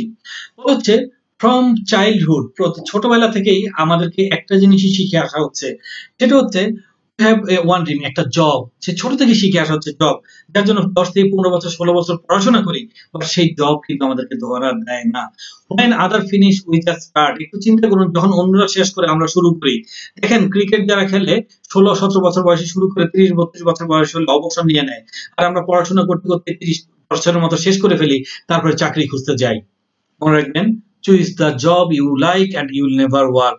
সেই কাজটা করুন যেটা আপনি পছন্দ করেন, তাহলে আপনার মনে হয় না কোনোদিনই আপনি কাজ করছেন। there is a revolution in every sector why you stay on past। প্রত্যেকটা সেক্টরে একটা রেভুলেশন ঘটে গেছে, আপনি কেন অতীতে পড়ে আছেন? আমরা সবাই নেটওয়ার্কার, নেটওয়ার্কিং হচ্ছে 21st সেঞ্চুরির latest career. We are excellent fighter. অতএব এটা আমাদের ক্যারিয়ার। একটা জবে একজন জব হোল্ডার যেভাবে সময় দেয়, যেভাবে ডেডিকেশন দেয়, ইনশাআল্লাহ এক্সিলেন্ট ফাইটাররা আজকে থেকে আমাদের আরো অনেক দায়িত্ব বেড়ে গেল। আমরা সেভাবে ভালোবাসবো আমাদের এক্সিলেন্টকে, সেইভাবে আমাদের কেরিয়ারকে এগিয়ে নিয়ে যাব ইনশাআল্লাহ। আমি আশা করি সবাই আমার সাথে একমত এবং সবাই আমরা আমাদের কেরিয়ারকে এভাবে এগিয়ে নিয়ে যাব। উই লাভ আওয়ার বিলাভ ওয়ান, অর্থাৎ আমরা আমাদের সেই ভালোবাসার মানুষটিকেও ভালোবাসি। বাট আমাদের সবার নিকট কিছু কোশ্চেন থাকছে। We love our lover more than our life, is it true? আমি কাউকে ভালোবাসি আমার জীবনের চেয়ে বেশি, এটা কি সত্য? এটা মিথ্যা কথা। কেউ তার জীবনের চেয়ে আরেকজনকে বেশি ভালোবাসে না। তার জীবনের চেয়ে কখনো বেশি ভালোবাসে না, তার জীবনের জন্যই সে তাকে ভালোবাসে। এর কারণেই আপনাকে মনে রাখতে হবে, আপনার জীবনটাকে যদি আপনি গড়তে পারেন, আপনি সবকিছু পাবেন। Don't get married without ability. আমরা জানি, যেটা বলে দেওয়া হয়েছে, ধর্মেও বলে দেওয়া হয়েছে যে সামর্থ্যবান না হয়ে তুমি বিয়েও করো না। কত সুন্দরভাবে বলে দেওয়া আছে, সামর্থ্যবান না হয়ে তুমি বিয়েও করো না। অথচ দেখা যাচ্ছে আজকে আপনার সামর্থ্য নাই, কিছু নেই, আপনি ভালোবাসছেন, আপনি বিয়ের জন্য পাগল হয়ে গেছেন, বাট আপনাকে তো আপনার ধর্ম কখনোই এটি সাপোর্ট করছে না। বলছে আগে অ্যাবিলিটি অর্জন করো, তারপরে তুমি বিয়ে করো। বলেছি you have to fulfil 6 basic need. আপনাকে 6টা বেসিক নিড পূরণ করতে হবে, সামর্থ্যবান হতে হবে 6 দিক দিয়ে। আপনি জানেন, যেটা আমরা জানি, অন্ন, বস্ত্র, বাসস্থান, শিক্ষা, চিকিৎসা 5টা। নাম্বার 6 হচ্ছে জৈবিক চাহিদা, যেটি গোটা বিশ্বে আরেকটি মৌলিক চাহিদা, যেটিকে বিনোদন বলা হয়, বিনোদন বা জৈবিক চাহিদা। এই 6টি চাহিদাকে আপনার ফুলফিল করতে হবে। যখন পারেন তখনই আপনি কাউকে বিয়ে করতে পারেন। সো মনে রাখবেন, আপনি কাউকে পাওয়ার আগে আপনি 6টি বেসিক নিড ফুলফিল করেন, সে নয়, তার ফ্যামিলি আপনার কাছে চলে আসবে, তার ফ্যামিলি আপনার কাছে আসবে। যখন মায়ের আঁচল থাকবে, আপনার মায়ের আঁচলের মতো একটা প্রাসাদ থাকবে আপনার বাড়িতে, যখন আপনি একজন স্টার হবেন, যখন আপনার বিয়াতে 200-300 গাড়ি যাবে, আপনার কোম্পানির স্টাররা যাবে, জিএমরা যাবে, হাজার হাজার লোক যাবে আপনাকে উইশ করতে, তখন এরকম ছেলের সাথে যে কোনো বাবা মাই তার মেয়েকে বিয়ে দিবে। আর এরকম একজন মেয়ের সাথে যে কোনো ছেলে বলবে, এরকম একজন মেয়েকে আমি আমার লাইফ পার্টনার করে আমি ধন্য। অতএব এটি আপনাকে বলবো, আমাদের সামনে সুযোগ আছে, আমরা করে নিব। You may have another option for love but have no option for life, brother and sister. আপনার ভালোবাসার জন্য হয়তো আরেকটা অপশন আছে। আজকে কাউকে ভালো লাগলো, কালকে অন্য কাউকে ভালো লাগতে পারে, অথবা আপনার ভালোবাসার জন্য অন্য কোনো অপশন হতে থাকতে পারে, বাট জীবনের জন্য কিন্তু আপনার একটাই অপশন, আপনার জীবন। অতএব এই জীবনটাকে আর ডিস্ট্রয় করবেন না। এখন থেকে এটা দায়িত্ব নিয়ে নিন, এখন থেকে এটাকে গড়ে নিন। If you want to love all your love, then first love yourself, build yourself. আপনি যদি আপনার সকল ভালোবাসাকে ভালোবাসতে চান, আজকে থেকে নিজেকে ভালোবাসেন, নিজেকে গড়ুন। আপনারা কি রাজি আছেন আমার সাথে? This is not a matter who are you, the matter is what you have. মনে রাখবেন, এটা কোনোই ব্যাপার না আপনার আপনি কে, ব্যাপার আপনার কি আছে। So don't forget the root of love. ভুলে যাবেন না ভালোবাসার রুট কোথায়, ভালোবাসার সেই মূল কোথায়, সেই মূল ভুলে যাবেন না। তাহলে ইনশাল্লাহ অবশ্যই আপনি সফল হবেন। এবং আবারও বলছি, আপনি কি, এটা বড় ব্যাপার না, আপনার কি আছে সেটাই বড় ব্যাপার। সো আমরা আমাদের ভালোবাসি আমাদের ফ্রেন্ডদেরকে। বলা হচ্ছে a friend is someone who reach your hand and touches your heart. যে একজন বন্ধু হচ্ছে সে যে আপনার হাত ধরছে বাট আপনার মনের মাঝে একটা দাগ ফেলে দিচ্ছে। Some people come into our life and quickly go, other stay a while and make a footprint on our heart and we are never the same. কিছু মানুষ আমাদের জীবনে আসে যারা তাদের পায়ের চিহ্ন আমাদের হৃদয়ে রেখে যায়, এবং জীবনটা কিন্তু আর একরকম থাকে না, জীবন চেঞ্জ হয়ে যায়। A man cannot be said a successful in his life who doesn't satisfy one friend. একজন মানুষ কখনো নিজেকে সফল বলতে পারবে না যতক্ষণ পর্যন্ত সে তার অন্তত একজন বন্ধুকে সন্তুষ্ট না করতে পারে। A faithful friend is the medicine of life. একজন বিশ্বস্ত বন্ধু হচ্ছে জীবনের জন্য medicine. So excellent world is the best place to prove your friendship. আমাদের প্ল্যাটফর্ম হচ্ছে প্রুভ করার জায়গা আমাদের সেই বন্ধুত্ব। অর্থাৎ আমাদের যত বন্ধুরা আছে তাদেরকে অবশ্যই আমরা ডাকবো, অবশ্যই এক্সিলেন্টের পতাকার তলে আসবো। নিজে একা বড় হব না, ইনশাল্লাহ সবাই মিলে বড় হব, সবাই মিলে সফল হব। অতএব আমরা আমাদের সকল ফ্রেন্ডদেরকে ডাকবো এবং ইনশাল্লাহ আশা করি সবাই এই কাজটি করব। উই লাভ আওয়ার সোসাইটি, আমরা আমাদের সমাজটাকে ভালোবাসি। The face of your society is your real face. আপনি কোন সমাজে আছেন, আমি কোন সমাজে আছি, এটাই কিন্তু আমার মূল ফেস। নাও আমরা চাইলেও সমাজের জন্য অনেক কিছু করতে পারি না, কারণ সমাজে সবাই সবাইকে নিয়ে ব্যস্ত। But now we have an option to do something for the people of our society. আপনি যদি একটা বড় অফিসারও হন, আপনি সমাজের মানুষের জন্য অনেক কিছু করার থাকে না। বাট আজকে আমরা এমন একটা ক্যারিয়ার করছি, আমাদের সোসাইটি, আমাদের প্রত্যেকটা মানুষের জন্য কিছু না কিছু করার আছে। So be a successful, excellent fighter. Inshallah, society will change with you. যে ইনশাআল্লাহ যদি সফল একজন এক্সিলেন্ট ফাইটার হন, আপনার চারপাশে সবাই আপনার সাথে চেঞ্জ হয়ে যাবে। আপনার জীবনে শুধু চেঞ্জ হবে না, ইনশাআল্লাহ সবাই তাদের জীবন চেঞ্জ করতে পারবে।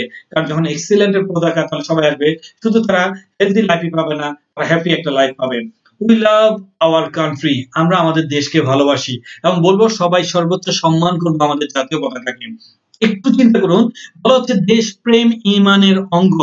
বাট আজকে অনেকে ইচ্ছা থাকা সত্ত্বেও দেশপ্রেম, দেশের জন্য কিছু করতে পারছি না। বাট আলহামদুলিল্লাহ আমরা একটা সুযোগ পেয়েছি। বলা হচ্ছে you can't get right property by giving people money. মানুষকে টাকা দিয়ে কখনোই দারিদ্রতা দূর করা যাবে না, বাট মানুষকে উপার্জনের রাস্তা দিয়ে দারিদ্রতা অবশ্যই দূর করা যাবে। আলহামদুলিল্লাহ এক্সিলেন্ট এমনই একটা প্ল্যাটফর্ম যেখানে প্রত্যেকে তারা সুস্থ লাইফই শুধু পাবে না, সফল লাইফও পাবে। এবং গোটা দেশ যদি একদিন ইনশাআল্লাহ এক্সিলেন্টের পতাকা তলে আসে, বলবো না সবাই এক্সিলেন্টে কাজ করবে, বাট ইনশাআল্লাহ সবাই এক্সিলেন্টের অর্গানিক প্রোডাক্ট ইউজ করে সুস্থ সুন্দর জীবন পাবে, হেলদি জীবন পাবে। এট দ্য সেম টাইম যারা মার্কেটিং করবে তাদের গোটা ওয়ার্ল্ডের বুকে ছড়িয়ে দিবে।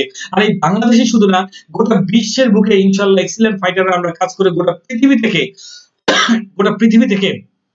সম্মান এবং অর্থ আমাদের দেশে নিয়ে আসবো, রেমিটেন্স নিয়ে আসবো, সম্মান নিয়ে আসবো, ভালোবাসা নিয়ে আসবো, ইনশাল্লাহ আমরা পারবো। Sorry.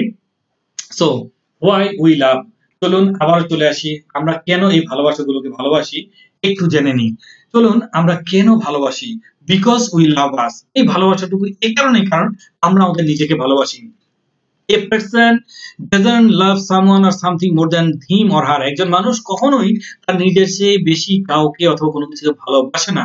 We love all things for our own. আমরা প্রত্যেকটা জিনিস ভালোবাসি আমাদের নিজের জন্য। We love all, your all love depends on your decision. আপনার একটা সিদ্ধান্তের উপর নির্ভর করে আপনার সকল ভালোবাসা। আপনি যদি এই মুহূর্তে সিদ্ধান্ত নিতে পারেন, you are responsible for all your love, আপনি রেসপন্সিবল, আপনি দায়িত্বশীল আপনার সকল ভালোবাসার জন্য। আপনার কাছে যদি অন্য কোনো অপশন থাকে, আপনি সেটাকে গ্রহণ করে সকল ভালোবাসার মুখে হাসি ফোটান। আর যদি এক্সিলেন্টই হতে পারে আপনার একমাত্র অপশন, তাহলে আজকে থেকে সম্পূর্ণ ভালোবাসা দিয়ে আপনি আপনার সেই ভালোবাসাটাকে, আপনার সকল ভালোবাসাটাকে আপনি অর্জন করে নিতে হবে আপনার নিজেকে প্রতিষ্ঠা করার মাধ্যমে। So one solution for all লাভ, একটাই সলিউশন সকল ভালোবাসার জন্য। সো আমরা রেডি আছি সবাই। Now we can satisfied almighty Allah. আমরা এখন আল্লাহ তাআলাকে ভালোবাসতে পারবো, তাকে স্যাটিসফাইড করতে পারবো, আমরা আমাদের বাবা মাকে সন্তুষ্ট করতে পারবো, আমরা আমাদের চারপাশের মানুষকে ভালোবাসতে পারবো, আমরা আমাদের ক্যারিয়ারকে ভালোবাসতে পারবো, আমরা আমাদের ফ্যামিলিকে ভালোবাসতে পারবো, আমাদের ফ্রেন্ডসদেরকে ভালোবাসতে পারবো, সোসাইটিকে ভালোবাসতে পারবো, আমরা দেশকে ভালোবাসতে পারবো। আর এই সকল ভালোবাসাকে ভালোবাসলে নিজেকে ভালোবাসতে পারবো। আর তখনই আমরা পারফেক্ট একজন মানুষ হিসেবে গড়ে উঠবো এবং ইনশাআল্লাহ এক্সিলেন্ট ফাইটার হিসেবে গোটা বিশ্বের বুকে নিজেকে পরিচিত করতে পারবো। So do we really love our excellent world? আমি সবাইকে জিজ্ঞেস করছি, আমরা কি সবাই আমাদের এক্সিলেন্ট ওয়ার্ল্ডকে ভালোবাসি? সবাই একটু অন্তর থেকে বলবেন, অন্তর থেকে আমাকে জানাবেন আসলে কি আমরা ভালোবাসি কিনা। যদি সবাই বলেন যে ইয়েস আমরা আমাদের এক্সিলেন্ট ওয়ার্ল্ডকে ভালোবাসি, দেন আমি বলবো আমারও একটা ভালোবাসা আছে। তাহলে আমি কাকে ভালোবাসি? I love all of you, আমি আপনাদের সকলকে ভালোবাসি। আজকে থেকে বললাম, যারা এক্সিলেন্টকে ভালোবাসেন, যারা আমাদের এক্সিলেন্ট ক্যারিয়ারকে ভালোবাসেন, তাদের সবার জন্য আমার ডেডিকেশন রইলো, আমার ওয়াদা রইলো, আমার কমিটমেন্ট রইলো, ইনশাআল্লাহ আমি আপনাদের সবাইকে ভালোবাসি, সবাই সাথে আছি এবং সবাইকে নিয়ে ইনশাআল্লাহ একত্রে এগিয়ে যাব। মনে রাখবেন, your success is my dream. আপনাদের সফলতাই হচ্ছে এখন আমার স্বপ্ন। আপনারা সফল হবেন, এটা আমার স্বপ্ন। অতএব এক্সিলেন্টে যারা আছেন, ডিয়ার ফ্রেন্ডস, আবারও রিকোয়েস্ট করছি, আবারও বলছি, সত্যি আর আজকে মন থেকে অন্তর থেকে বলছি, যারা এক্সিলেন্টকে ভালোবাসবেন, ইনশাআল্লাহ আমি আমার ভালোবাসা তাদের জন্য রইলো। এবং মনে রাখবেন, আপনারা যতদিন পর্যন্ত সফল না হবেন, আমিও সফল হব না, আমার স্বপ্ন পূরণ হবে না। অতএব আপনাদের প্রত্যেকের সফলতা হচ্ছে আমার স্বপ্ন। অতএব আমি আশা করব সবাই আমার স্বপ্ন পূরণে আমাকে সাহায্য করবেন। সবাই সফল হওয়ার জন্য আমি আমার সর্বোচ্চটা বিলিয়ে দিব, সর্বোচ্চটা উজাড় করে দিব এবং ইনশাআল্লাহ একত্রে আমরা সফল হব, এটি আমার কামনা। আমি সবশেষে চলে এসেছি, সর্বশেষ, এবং বলবো সর্বক্ষেত্রে এই কথাটি মনে রাখবো, সর্বক্ষেত্রে এই মেসেজটি আপনারা আপনাদের মাথায় রাখবেন, আপনাদের অন্তরে গেঁথে রাখবেন। ট্রেনিং লাস্ট স্লাইড একটাই, অলওয়েজ রিমেম্বার অলমাইটি আল্লাহ। জীবনে যেখানে থাকি, যাই করি, যতটুকুই করি, সর্বক্ষেত্রে আমরা আল্লাহ সুবহানাহু ওয়া তাআলাকে স্মরণ করব, সর্বক্ষেত্রে আমাদের সৃষ্টিকর্তাকে স্মরণ করব। যাই করি চোখ বন্ধ করে ভাববো, আল্লাহ এটা ঠিক হচ্ছে কিনা, আল্লাহ এটা সঠিক হচ্ছে কিনা, এবং তারপরে আমরা কাজ করব। দ্বিতীয় টার্গেটই থাকে আমাদের প্যারেন্টস। থ্যাংকস টু অলমাইটি আল্লাহ, অনেক অনেক ধন্যবাদ, লাখো কোটি শুকরিয়া আল্লাহ সুবহানাহু ওয়া তাআলার প্রতি যে আজকে আপনাদের সাথে একটা ফিলিং শেয়ার করতে পেরেছি। ভালো লাগছে, আপনাদের সকলকে অনেক ধন্যবাদ জানাচ্ছি, অনেক কৃতজ্ঞতা জানাচ্ছি, অনেক ভালোবাসা জানাচ্ছি। ইনশাআল্লাহ এগিয়ে যান, এক্সিলেন্টের সাথে এগিয়ে যান। ইনশাআল্লাহ কল্পনা করেন এক্সিলেন্ট 2025-এ আপনি কোথায় যাবেন। ইনশাআল্লাহ আমি বিশ্বাস করি আজকে যারা বসে আছেন, আজকে যারা ট্রেনিং করছেন, ইনশাআল্লাহ 2030-এ আমরা সবাই ইডি থাকবো, সবাই আমাদের টিমে অনেক ইডি থাকবে। আমরা গোটা বিশ্ব ইনশাআল্লাহ ঘুরে বেড়াবো, গোটা বিশ্বে আমরা এক্সিলেন্টের বার্তা পৌঁছে দিব। ইনশাআল্লাহ আমরা সফলতা, সুখ, সমৃদ্ধি, ভালোবাসা ছড়িয়ে দেব গোটা বিশ্বব্যাপী। সবাই সুস্থ থাকুন, ভালোবাসুন, সবাই সবার জন্য দোয়া করি। সবার প্রতি আমার ভালোবাসা, কৃতজ্ঞতা রইল, দোয়া রইল। আসসালামু আলাইকুম।